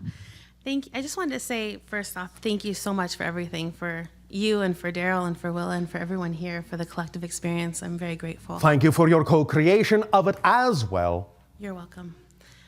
Every time I get up here, I have a preconceived idea of what I'm going to experience, and then it shifts very quickly. So I am going to ask if there's any information you can share about the being known as, or the person known as Ramakrishna. What do you wish to understand? That's a large subject. It is. And I don't know very much about it, but there was a series of synchronistic events. All right. Well, you do understand that very much like the idea of the Christ consciousness, the Buddha nature, the Krishna spirit is also another perspective of the collective consciousness of your entire world. It's another expression of that idea. So if you're tapping into that vibration, then you're tapping into the idea of the collective grid, the collective consciousness, the collective template, the collective agreement. Yes? Got it. Yes. And thus then you can access whatever your relationship is to that collective agreement, and perhaps shed some illumination on your personal agreement relative to the collective one. That is very synchronistic in itself, because the illumination Yes. that he experienced was often perceived by people at that time as crazy. Yes, yes, yes. Before it was recognized as divine. Yes. But you see, there are negative and positive kinds of crazy. Got it. We are the positive kind of crazy. So I be like crazy that. with us. Gotcha. Okay. And Willa chimed in, knowing that her symbol is the fox. You have the saying, crazy like a fox, yes? Oh, I see. All right. I get that. Why, thank you. Thank you. And? And I feel compelled to ask about the ocean. The ocean, yes? The ocean, because you said we could make statements, and I like... Of course you can. Talking about Willa, I like kids. They're magical and exciting and fun. And the Yes. ocean is very similar Yes. in that vibration for me, for me Very personally. fluid, yes. Yes. And that kind of leads into the healing of nature and the feeling that you kind of talked about yesterday about that as permission slip. Yes. And being grounded and all that. Can I ask about the sea itself and the mineral properties? I don't know, can you? I'm going to. Maybe you can. Thank you. Maybe you can help with the mystery of that. Maybe I can. We don't know yet. Ask the question.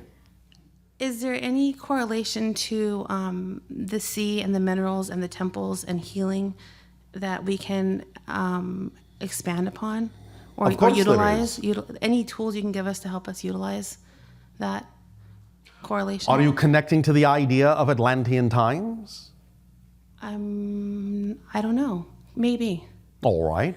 Understand that in Atlantean times on your planet, there were temples that were open to the ocean so the dolphins could swim in and participate in many of the ceremonies. And they had an actual culture exchange. So the idea of interacting with cetacean consciousness is not only a strong connection to Sirius energy, it is a strong connection to the idea of everything in the sea and the ancient vibration of Atlantis, and the idea of recognizing that as humans are the stewards of the land, the dolphins and whales are the stewards of the sea, and really once again reforming a true relationship between the two societies, the two cultures. Yes? Got it. So is that something that's of excitement to you? Yes. All right. What do you want to do about that? How do you want to act from that exciting vibration? It's up to you. Okay. Repeat after me. Okay. Atalante. Can you say that? Atalante. Atlanti. Atlanti. Atlanti. Atlanti. Atlanti. Atl. Atlanti. ATL. Atlanti. Atlanti. Yes, Atlanti was actually the way they pronounced their society. Atlanti. Atlanti. Atlanti. Perhaps the vibration of the actual name that was given at the time will help pinpoint the vibrational direction for you as a permission slip. Atlanti. Atlanti. Yes. Okay. Yes? Thank you. Anything else? I don't know. Is there anything else? I don't know. Is there anything else? I'm nothing if not reflective. Yeah, I appreciate that very much. So do I. Thank you. Anything else? Yeah. Is there anything else with Atlanti and healing and energy? If you're asking a question, you must have some suspicion that there is. There is. I know that there is. I just don't know. I feel like you just don't know what. I feel like it's mysterious, and I'm It missing is some mysterious, pieces. but that's part of the fun. Yes. Because in Atlanti was the original mystery school. And that's what you need to recall. All right. All right? Thank you. Be a student of the original Atlanti Mystery School, and you will start learning the same lessons that were learned back then. Because Atlanti still exists in a parallel reality, because all things exist at the same time. So connect to the Atlanti Mystery School, and you will allow the lessons to sink in. Got it. Thank you. Just like sinking into the sea. Awesome. Thank you. Thank you. Have a good night. I'm already having one. Hello. And to you, good day. I just want to come here humbly and come in a good way, and I thank you for being here. It is our pleasure. Thank you as well. I just had a few questions. All right, take your time. Since I was little, people have always called me an old soul, and I Yes. just kind of want to know a little bit if you know anything about that. The idea that your people call an old soul is simply the idea of someone with a number of cross connections to other simultaneous incarnations so that you are drawing upon a large amount of energy, a large amount of information from a multitude of simultaneous incarnations instead of just a few. Thank you. That makes a lot of sense. The second question is, about 2 years ago, I had a Cherokee Native American come to me, and he offered me a feather. Yes. And he offered me actually 2 of them. Oh, all right. And all that, and like basically offered to teach me medicine in the Yes. Native American way. And? And there was a situation that ended up happening where I lost all that medicine. You what? It was all gone. The medicine is gone? Right. Are you talking about something physiological? No. You're talking about energy. Yes. How can it be gone? Everything exists here and now. Well, it was gone physically. Like You the mean physical you medicine, stopped tapping into it? I guess. You guess? Well, yeah, I stopped tapping it. All right, why? Absolutely. It scared me. About what? What were you afraid would happen? Are you afraid of your own power? Yes. Why? Do you believe in the aphorism on your planet that absolute power corrupts absolutely? Do you believe in that? No. You know that the idea is that absolute power corrupts absolutely only if you absolutely believe that it will. Right. So what are you afraid of? What do you think will happen? Use your fear, use it, amplify it, magnify it. What's the worst, most terrifying thing you imagine will happen if you allow yourself to simply be yourself in full self-empowerment? What are you afraid will happen? I don't think nothing will happen. You don't think nothing will happen? Well, that's a double negative. Which means you believe that something will happen. Yeah, something definitely will happen. Negatively? No, not Then what are you afraid of? I guess I need to work on not being afraid. But what are you afraid of? The only way to work on not being afraid is to understand what you are afraid of. Because if you don't own it, if you don't know what it is, how can you transform it? Right. So what are you afraid will happen? Come on, use your imagination. What are you afraid will happen? Be honest, it's all right, you're safe. If I'm not strong enough to keep that up. Ah, thank you. Now, do you understand what an incredible contradiction that is? Yes, Are you sure? I am sure. All right, so is that truly the fear? Or is there another level below that? I think it's on all levels. All levels? You're afraid on all levels? Not higher, lower, definitely lower. Well, I understand you mean that. But you actually have to also understand that there is nothing lower. Okay. Everything is higher than physical reality. Got it. We're What at the you lowest call level, the right? subconscious and unconscious are actually higher vibrations than the physical mind. Okay, I understand. All right. So, what are you afraid of? Do you not believe that your physical ego will know how to handle it? That could possibly be it. Is it it? Or is it something else? No, I think you pinpointed it. All right. Now, why would you assume that the physical ego needs to handle it? I guess I didn't know I was assuming that. Well, now you do, yes? Yes. And so, what definition do you have of the ego that would make it seem like it couldn't handle that? And why are you even assuming that the ego is the thing that needs to handle it? The ego is the thing that simply focuses you in the experience of physical reality. It's not designed to handle it, and it doesn't need to. Okay. So the idea is that bringing that energy through you, bringing more of yourself through, will simply be a way of allowing you to experience more of yourself. The only thing you're ever going to discover in the unknown is more of you, because you're the only thing that exists in your reality. Got it. So what's to be afraid of? Nothing. There you go. Now, is the fear still there? All right, well, what are you going to do about that then? Are you going to allow yourself to know that if it's exciting to you, the energy of the medicine is still present? Okay. And you can use it however you wish, unless that's not exciting for you now.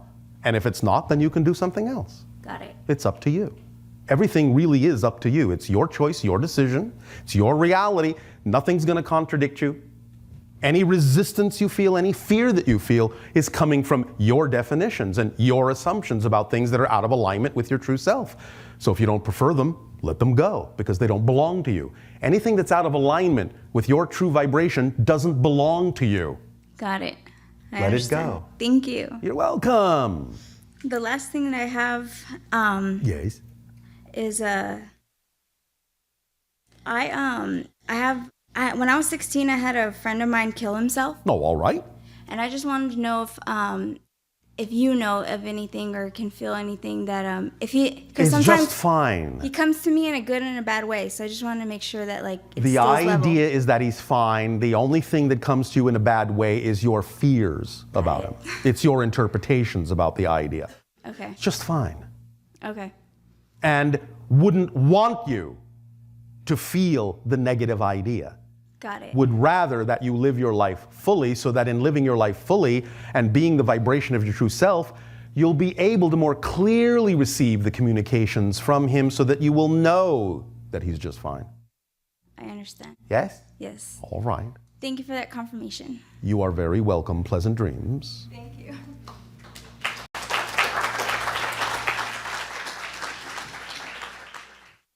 Hello, Bashar. And a you good day. Such a pleasure to be here. We thank you for your co-creation. Please proceed. It's my pleasure as well. Speak up, speak up. My question is about creation, actually. Yes.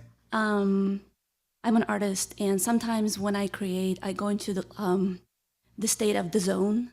Yes. And I'm so focused on my work. Yes. That's the channeling state. Oh, is that what it is? That's what it is. It's the altered state that allows you to connect to more of yourself, be more in the present, not create as much time, in a sense, or experience of linearity. That's what is euphemistically called the channeling state, or the zone, or peak performance, or whatever you wish to call it. And the other part of that is the process of creation and storytelling. Yes. When we think of characters and situations, books and movies, Yes. all of those creations. You are crystallizing information in story form, because story structure is automatically embedded in your psyche, and it's the easiest way for you to retain information. So when you hit all the proper chords of story structure, the story will remain forever in your mind. If you miss a few, it will not feel like a complete story. So what happens when other people read those works or watch those works and they think about those characters and places and situations? What will happen will be different for every individual. Well, you said yesterday, last night, that anything we imagine is in some sense real to us. Yes. So does it mean those places and characters exist on some level? In a sense, yes. Do understand that the term real can mean many different kinds of things. But the idea is that if you think about it from, let's say, the spirit point of view, where there really isn't as much of an experience of linear space and time, and anything that you think of, anything that you imagine instantaneously manifests before you, well then at least, if nothing else, at least on that level, if you imagine it, you'll instantly experience it. And it will seem as real as anything, because the idea of physical reality is that it's only as real as you define it to be anyway. It's just a dream. It's just a reflection anyway. So from some civilizations and higher dimensional beings' point of view, saying that physical reality is real and more real than other things is cause for laughter. Because they can see that it's just as much an imaginary reflective process as anything else that you're calling an imaginary process. I see.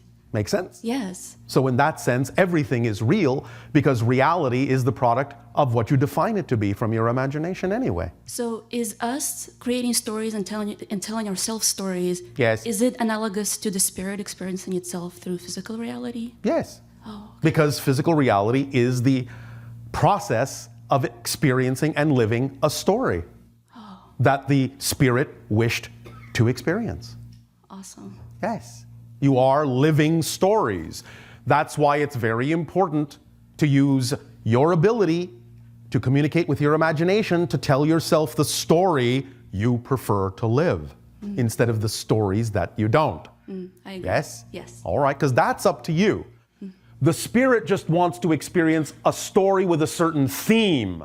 How you live that story out positively, negatively, so on and so forth, that's up to your free will as an individual. So you have the combination of the destiny, which is the story theme, and the free will, which is exactly how you play out the story. You understand? Yes. So there you go. You are a story. You are all stories. We are stories.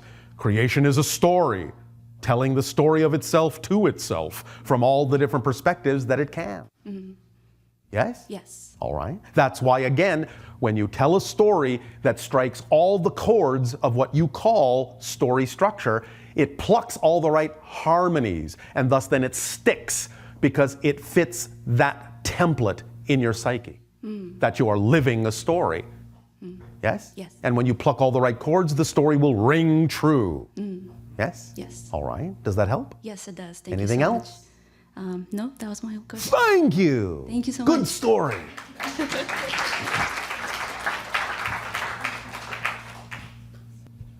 Hi, Bashar. And to you, good day. Thanks for being here. I really like the formula that you've given us to follow our excitement, and I've tried to do that a lot. I beg your pardon? Oh, yeah. Right. Follow your excitement. Are you following it the best you know how? That's one of my questions, actually. Yes. I'm doing my best. Well, then that's it. Okay. That's all you need to do. Do your best. When you find out from that point forward that you might want to do it differently, do your best. When you find out from that experience you might want to do it differently, do your best. That's all you have to do. Thanks. Yes. Anything else? Yeah, one other question. All right. I feel like lately in the last year or so, I'm being followed by a lot of birds in different ways. Like they come in flocks Yes. and they'll fly with me. Yes. Like if I'm driving, or they'll show up in the sky and do all circles right. and stuff. And I'll see hawks and strange birds that you won't. Strange birds? Birds that you don't normally see in this city. Oh, all right, yes. But I feel there is a rearrangement of certain electromagnetic patterns on your planet that are causing birds to take different kinds of migratory paths now. But it is also a reflective symbol for you since you're the one that noticed. So, in that sense, what the flock do you think they're saying to you? Be free? I mean, Be free, all right. I mean, it just Be sounds, yourself, fly free. I mean, it sounds kind of trite. It doesn't matter. Is it true for you? That's the only relevant question. I would definitely benefit from being free. Oh, all right. And how do you believe you are not free? How do you define that you are not free? Right. You know, I have a lot of obligations and responsibilities that I feel. Are you saying that you have a definition of responsibility that is in some way, shape, or form limiting or restricting? If so, then you have a definition of responsibility that is not working for you. Do you understand our definition of responsibility? No. Responsibility, the ability to respond. Is that not freedom itself? The ability to respond, the ability to choose. Is that not freedom? Mm-hmm. Well, why not live the positive version of responsibility instead of anchoring it and weighing it down with such a negative definition? And obligation.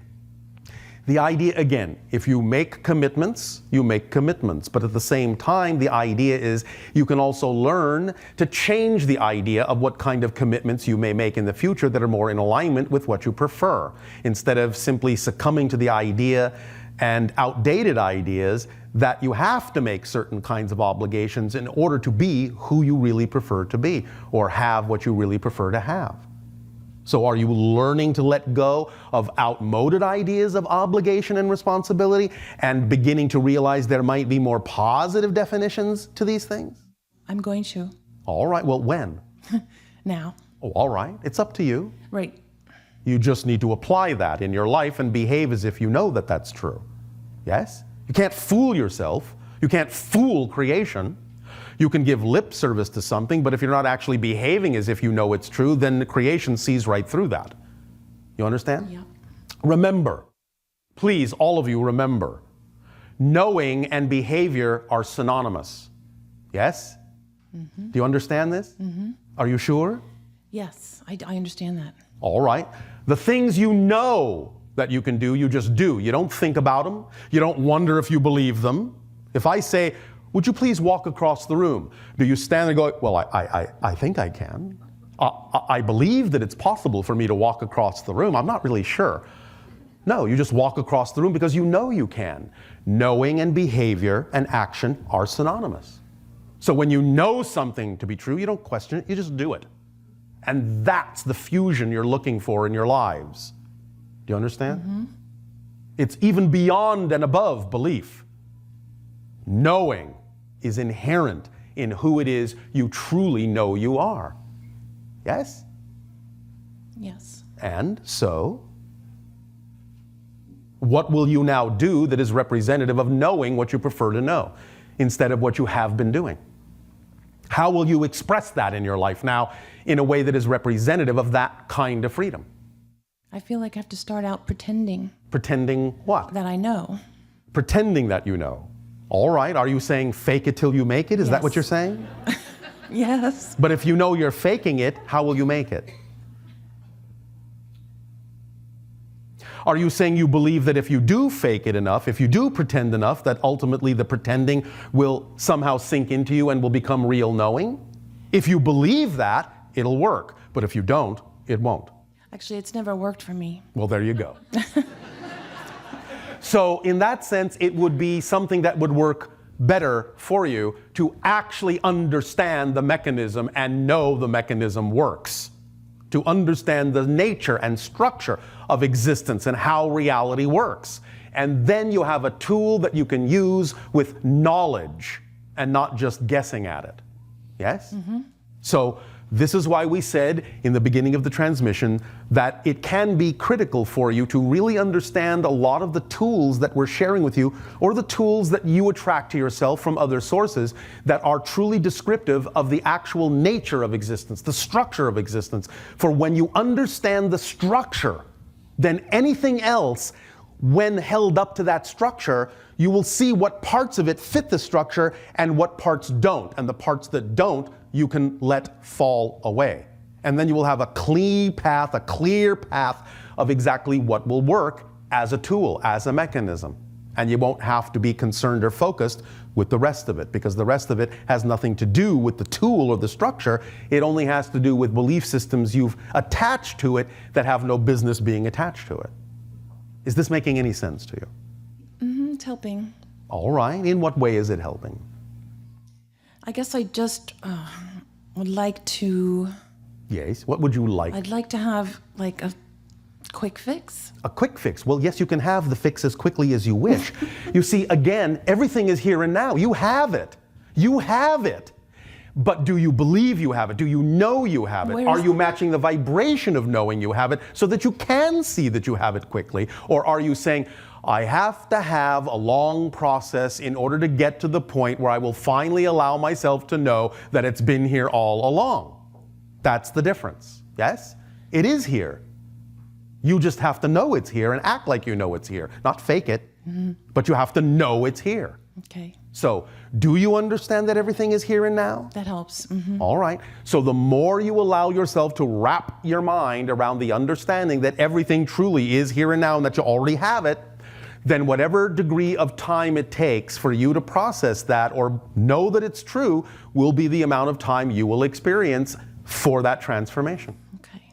Yes? Thank you. It's up to you. It really is in your hands. Thank you very much. Does this help you? It helps. Thank you. Thank you.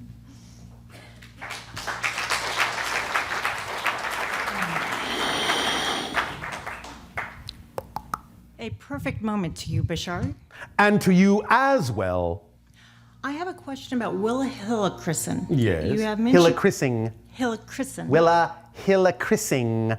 Willa Hillicrissen. Yes. What about her? She has two hearts. Yes, she does, although they're not separate. Can you explain that a little bit further? The idea of her kind, her hybrid kind, which is a mix of several different kinds of things, has and contains the idea of what you would call a double heart. What is the function of the double heart? It functions very well, thank you. But to answer your question in the way that you asked it, the idea is that it actually sets up a certain kind of vibration within her system that supports her ability to shape shift. She's a cryptic. She's a shapeshifter. She doesn't always have to look like she normally looks.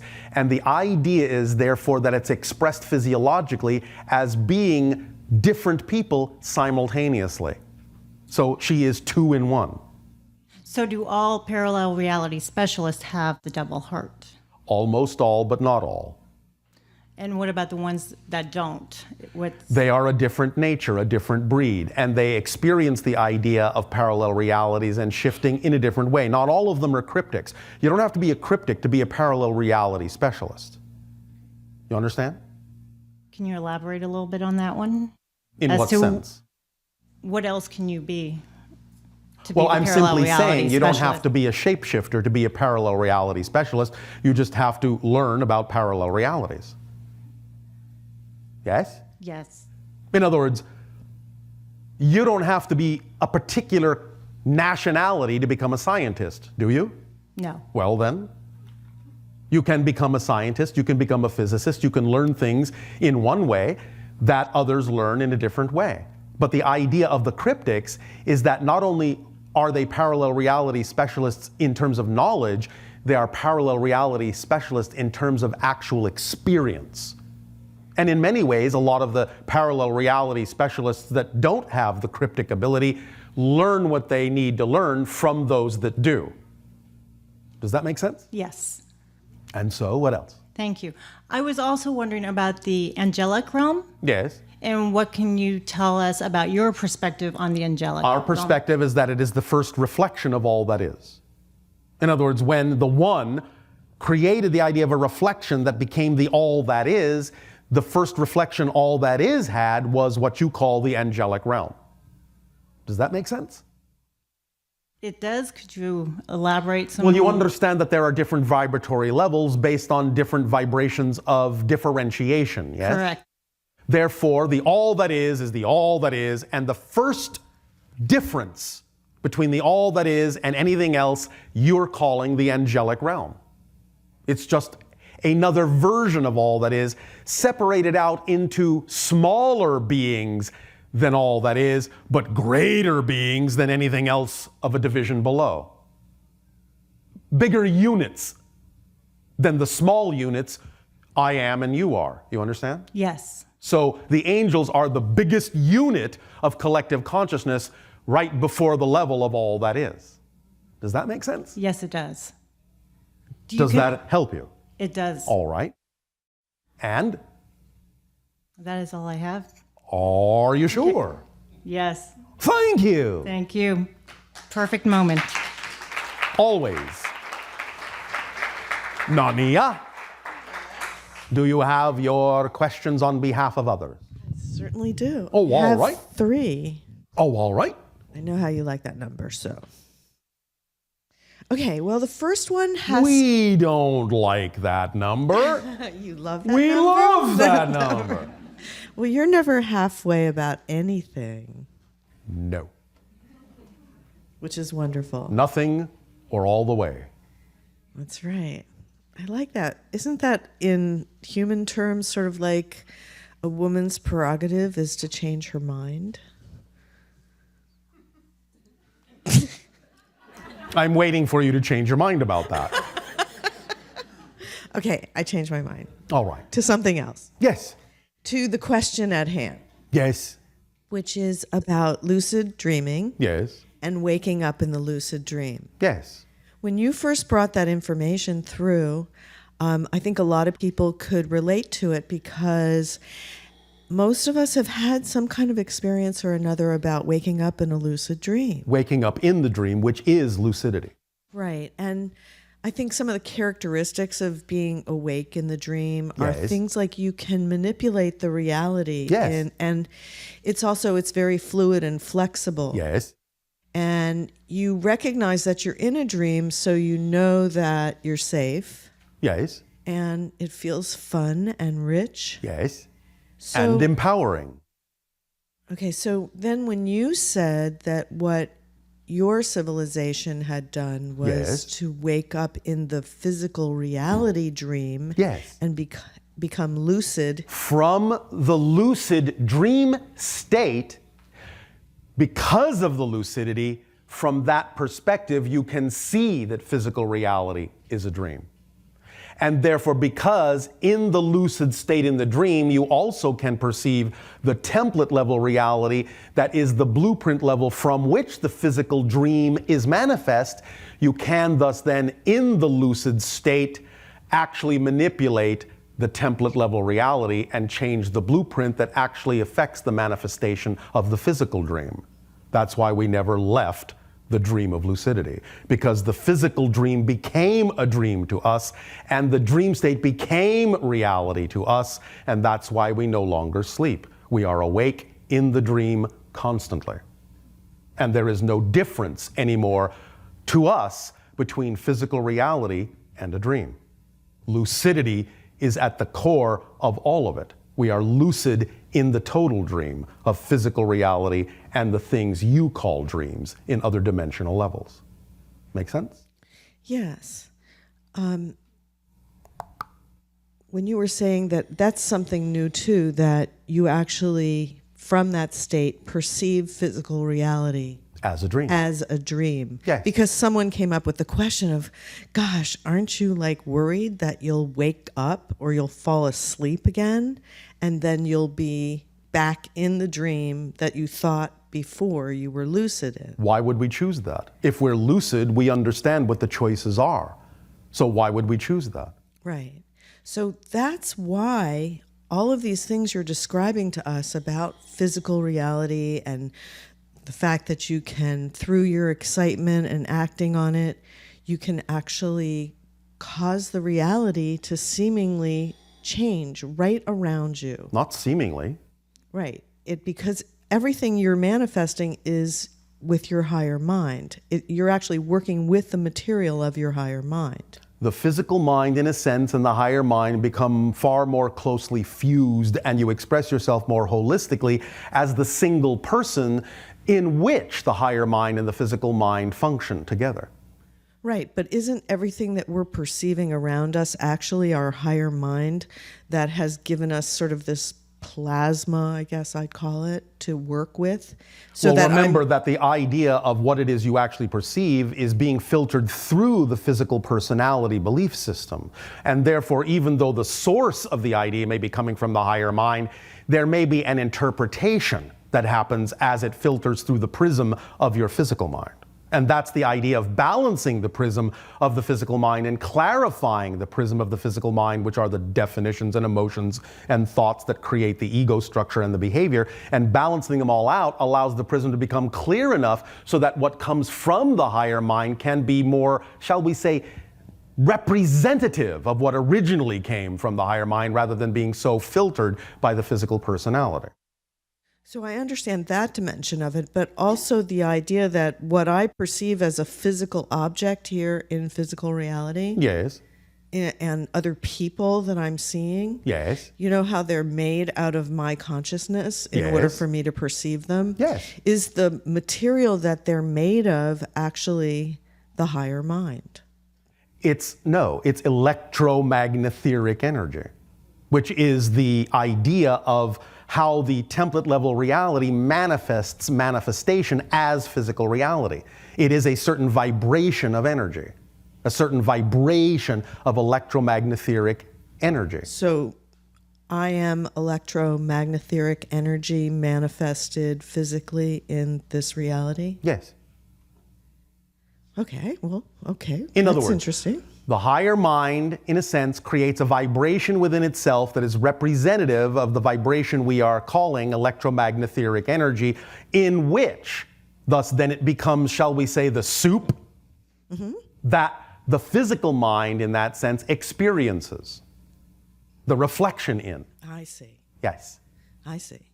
Okay, so then we think it's real solid.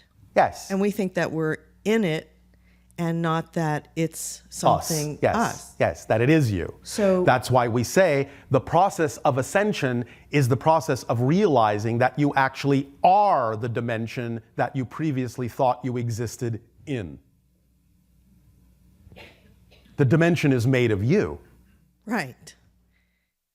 And the idea that, you know, a lot of things that you say, a lot of times I think many people go, oh my gosh, how could that be possible? You know, how could you live in a reality where all you have to do is think of something and then it's manifest for you? Or how could a physical being even exist in that kind of reality? Yes. But it's because of what you're saying right now. Yes. What the reality is actually made of is you.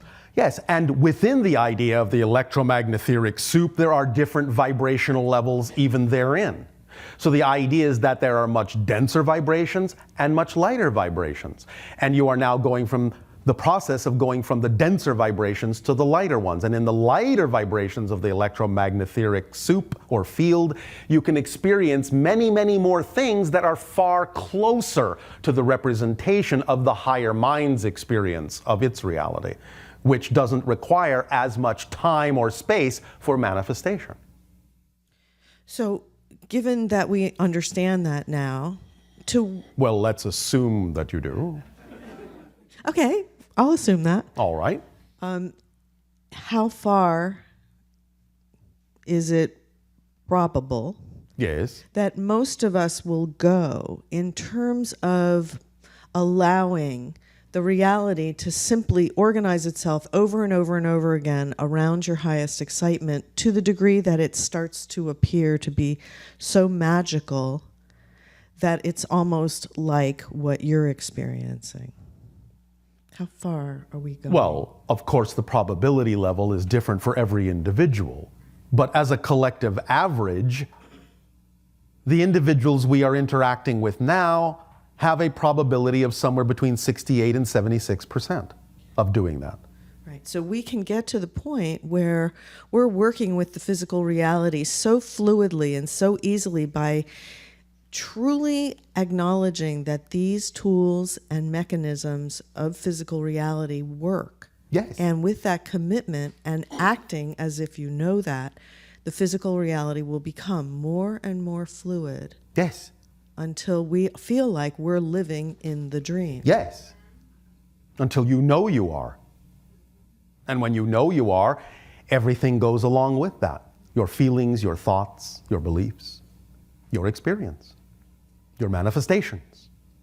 Your whole experience goes along with that. I think that's pretty exciting. It is. We think so. We know You think so. that's exciting? I do too. Yes. So then this wonderful question came in. Yes. And it is the question of how can one get out of depression when they are too fearful to follow their joy? Well, it can be many ways.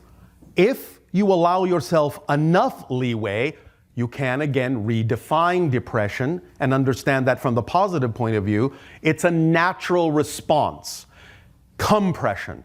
When you know you cannot find the answer in the outer world, you go to where you know the answers are, within. So you withdraw, you compress in that sense until you find the answers you seek, and then you expand into a new person. You come out of it.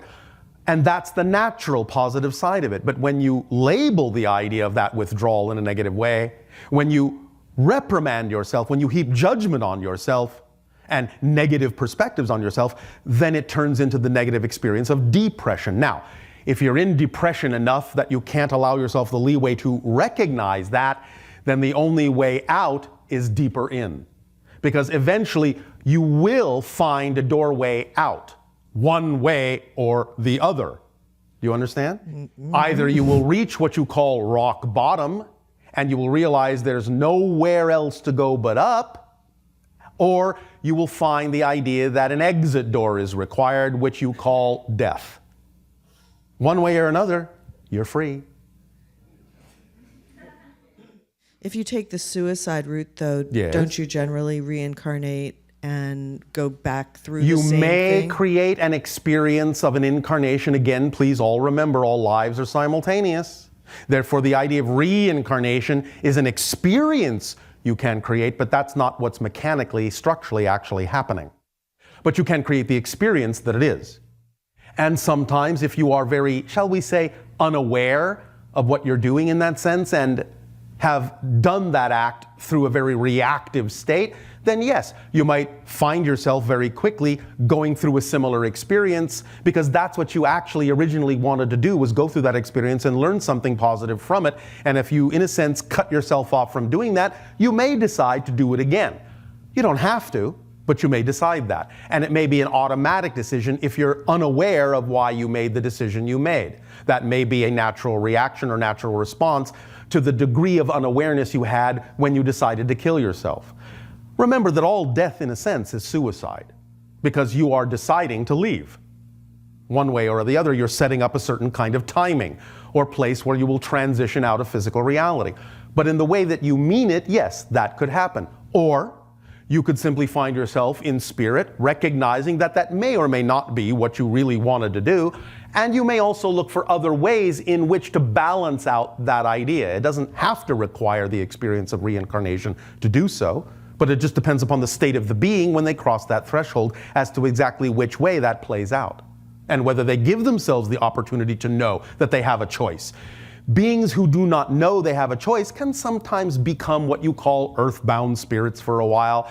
They may be lost in confusion. They may not even know that they've actually died. They may think they botched it.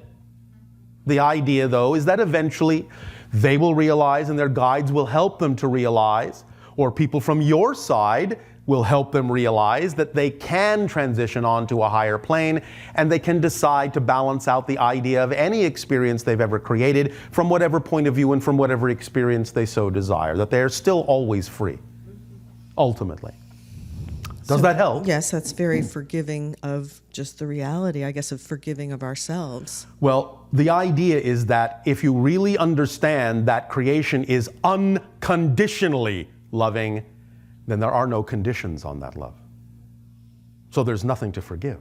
It's all experience, ultimately. Right, right. And yesterday you brought up a tool that I thought was just so ingenious and helpful for people who are experiencing depression and looking for the key Yes. to unlock that. Yes. And that had to do with what you called the skeleton key. The master key, the skeleton key, and the factory, yes.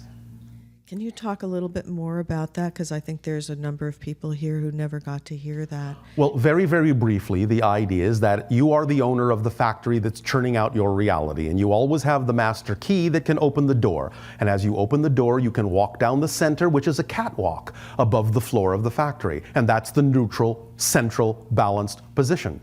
You can look down on one side and see all the busy workers at their desks churning out all sorts of negative vibrations that you've ordered them to churn out for you. You can look down on the other side and look at all the workers churning out all sorts of positive information, ideas, definitions, and beliefs and vibrations that you've asked them to churn out for you.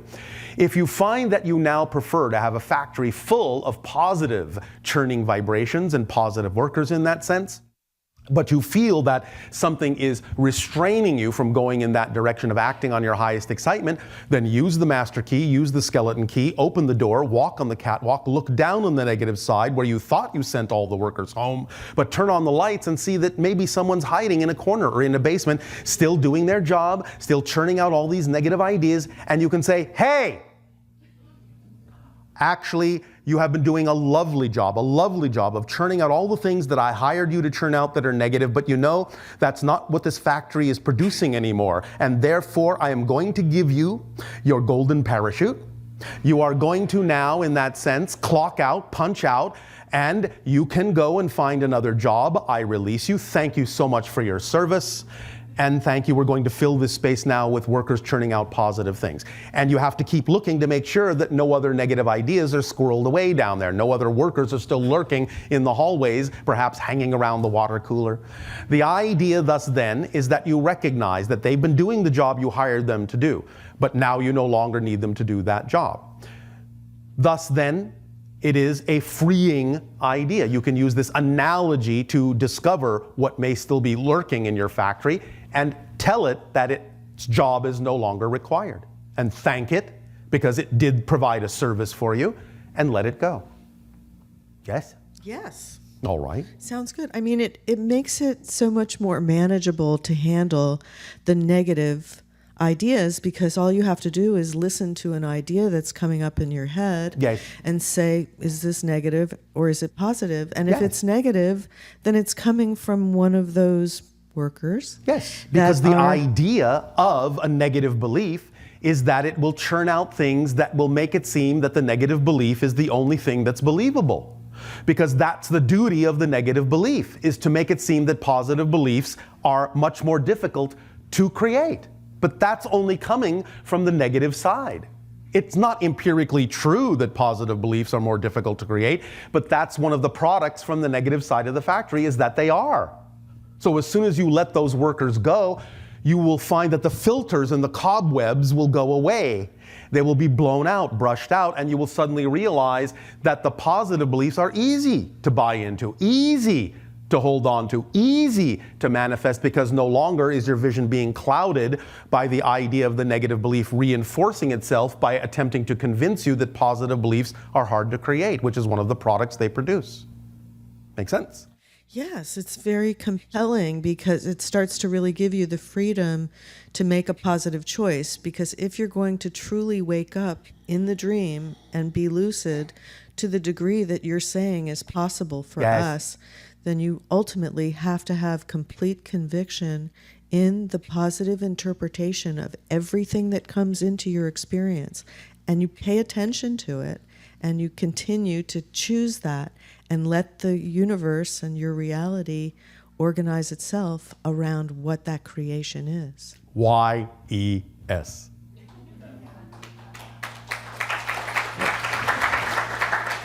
It's great stuff. We really appreciate that you've shared this knowledge with us. We thank you for the co-creation. Would you like to take a short break and do your holotope to crystallize all this understanding of reinvention within yourself? It sounds fabulous. Then you may take a short break. We will resume this transmission with your holotope experience.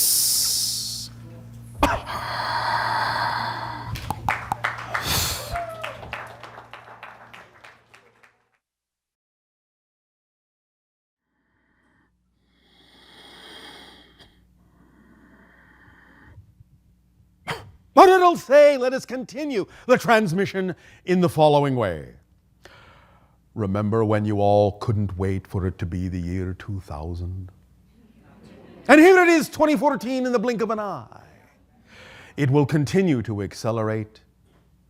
The idea, however, is that you will experience the paradox. The more you remain in the present, you will experience the paradox that you will actually be able to do more with less time. You will find in that sense that you'll be experiencing what appear to be paradoxical opposites more and more frequently. Being able to do more with less. Being able to do more in less time. As you allow physical reality, space-time reality, to truly become very flexible, very malleable, by living in the present, you will really start to experience more and more that everything is truly here and now. And as you shift your vibrations and shift through the myriad of parallel realities billions of times per second, you will begin to feel, truly feel viscerally that momentum. You will start to truly feel the idea of things speeding up and simultaneously, in a sense, slowing down. You'll be able to recognize, truly experience the idea that we have said before, that traveling at infinite speed means you can be everywhere at once, and being everywhere at once means like you're standing perfectly still. So you will experience more and more the idea of this polarity, this paradox. The more you live in the present, the more you are yourself, the more you open up to more of what is already here. Thus then, as you reinvent yourself in your year of 2014 and aligning with that energy of reinvention, remember that it is really, as you say, on the bottom line, all about being here and now. Your true self as best you can. And allow your personality to clarify the prism that it is, so that the light of your higher mind can come through with far fewer filters, so that the reflection of your physical reality can certainly be more representative of the imagination of the higher mind. For it knows what you need, and it is standing on the mountain top, and thus then can guide you unerringly through the valley below. Allow it to do so by being your true self and acting on your joy. Allow yourselves to begin to relax and crystallize these ideas into you that we have discussed in this transmission this night of your time. And as your lights dim and your music rises, allow yourselves to focus on the reality mirror before you that you call the holotope, for you are staring at a reflection of yourself. Relax and breathe easily, taking a deep breath in and letting it out. Taking another deep breath in and letting it out. And taking a deep breath in and hold it, hold it, hold it, and blow it out.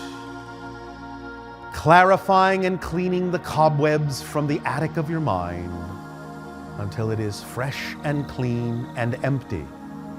For in that emptiness, it will be filled with just precisely and only the things you truly need, the information you truly require, the knowledge that you truly know, to allow you to be more and more and more of who you truly are.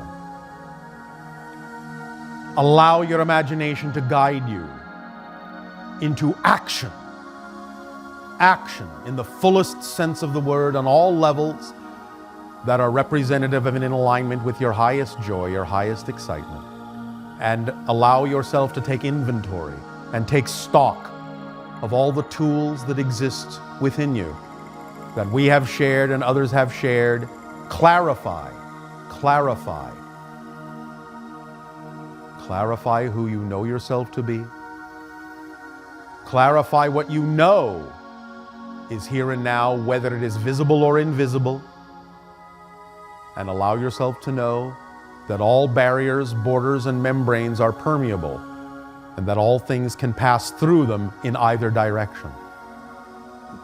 And whatever vibratory state you choose to be, will be that driving engine and that magnetic attractor guiding those things from one side of the list to the other, one column to the other. Remain in the vibratory state that you prefer, so that now you can allow yourself to harmonize and blend with your true core being.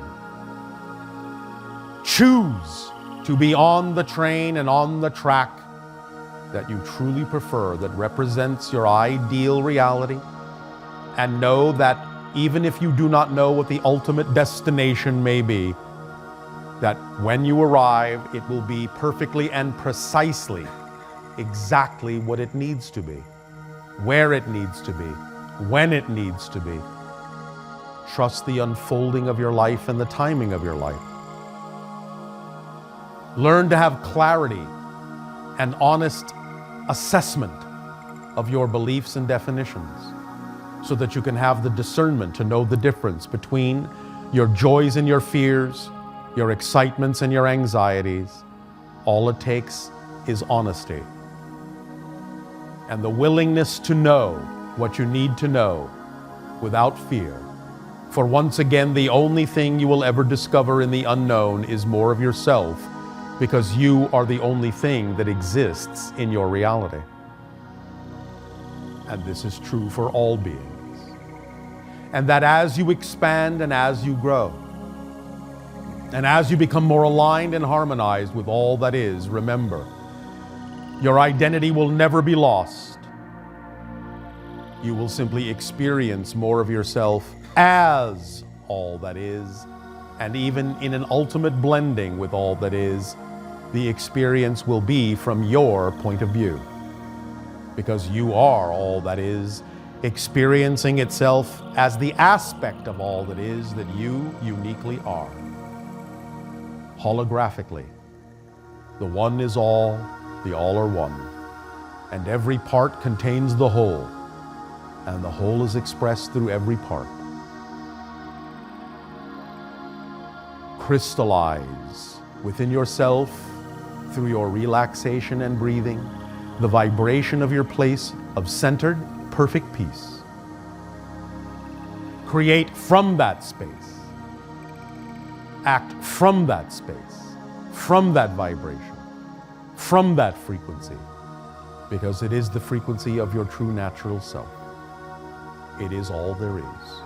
And from that, everything is generated and created in your reality. There is nothing outside. There is only here and now, and all that you choose, manifesting around you, always having been there,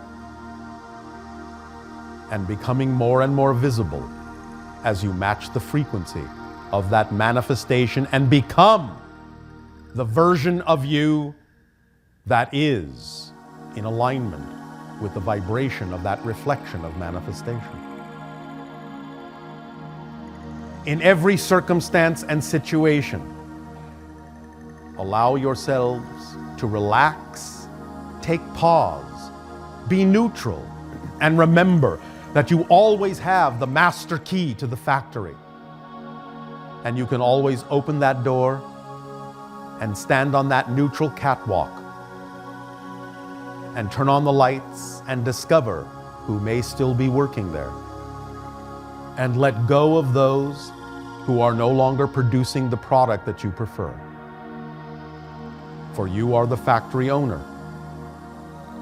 And this does not in any way, shape, or form negate or invalidate the idea of those things you do not prefer. For by invalidating them, do you actually validate them? For that is the paradox and the irony. Only when you allow all choices, positive and negative, to be equal and equally valid, do you thus then allow yourself the power and the opportunity to choose what you prefer without invalidating what you do not. For there can be no resistance, for resistance causes attachment to the things that you don't prefer. Don't resist your natural self. Allow yourself to flow. Allow yourself to breathe. And allow yourself to know who you truly are. And thus, in all your actions, and in all your choices, and in all your visions, and all your perspectives, and all your language and expressions, and thoughts and deeds, and feelings and beliefs, be synchronized and harmonized with the true you that is always being sent to you, always being radiated to you from your guides and higher mind, an eternal, eternal, eternal lighthouse, always shining its light on the path of least resistance. Be the path of least resistance to yourself. Enjoy yourself, love yourself, have compassion for yourself, and unconditional love shall be experienced in all things that you do.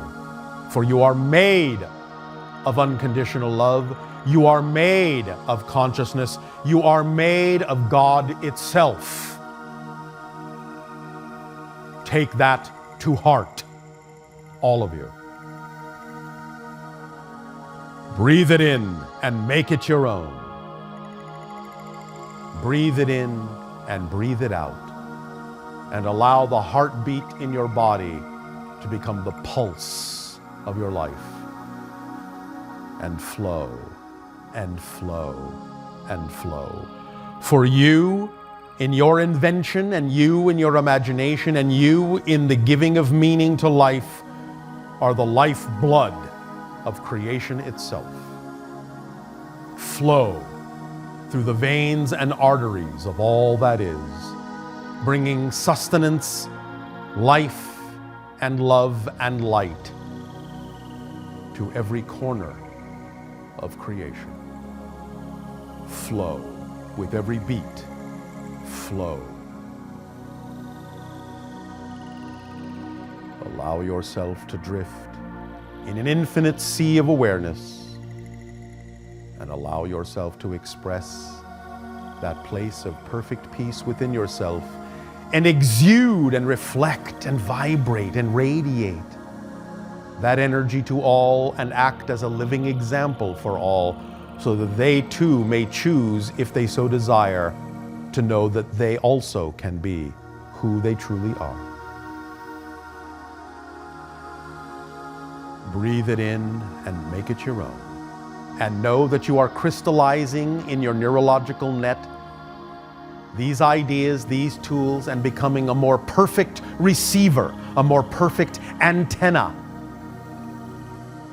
a crystal spire reaching to the heavens, sensitive to the vibrational frequencies of higher planes, and that you are capable of attracting and translating and downloading all of these vibrations in a way that is perfectly grounded and balanced and harmonized with who you chose to be in this life. Be at peace. Be at peace. Be at peace. Allow yourselves to breathe and float freely. And as you allow your music to soften, allow yourselves to fall into the dream, and allow yourselves to wake up in the dream in lucidity,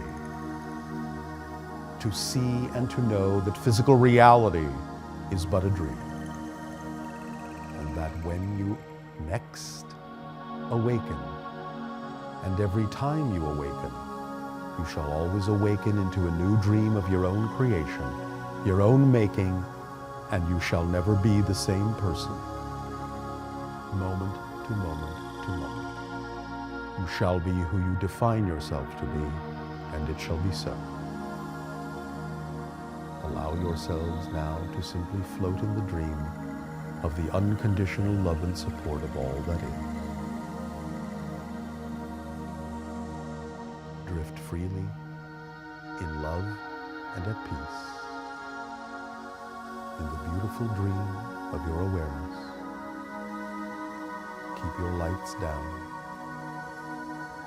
and just dream, just dream, just dream.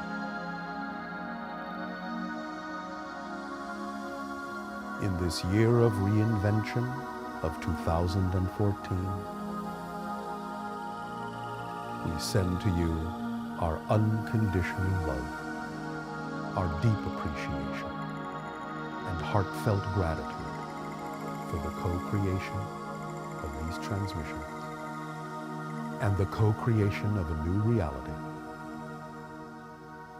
And we bid you the happiest of New Years. Good day.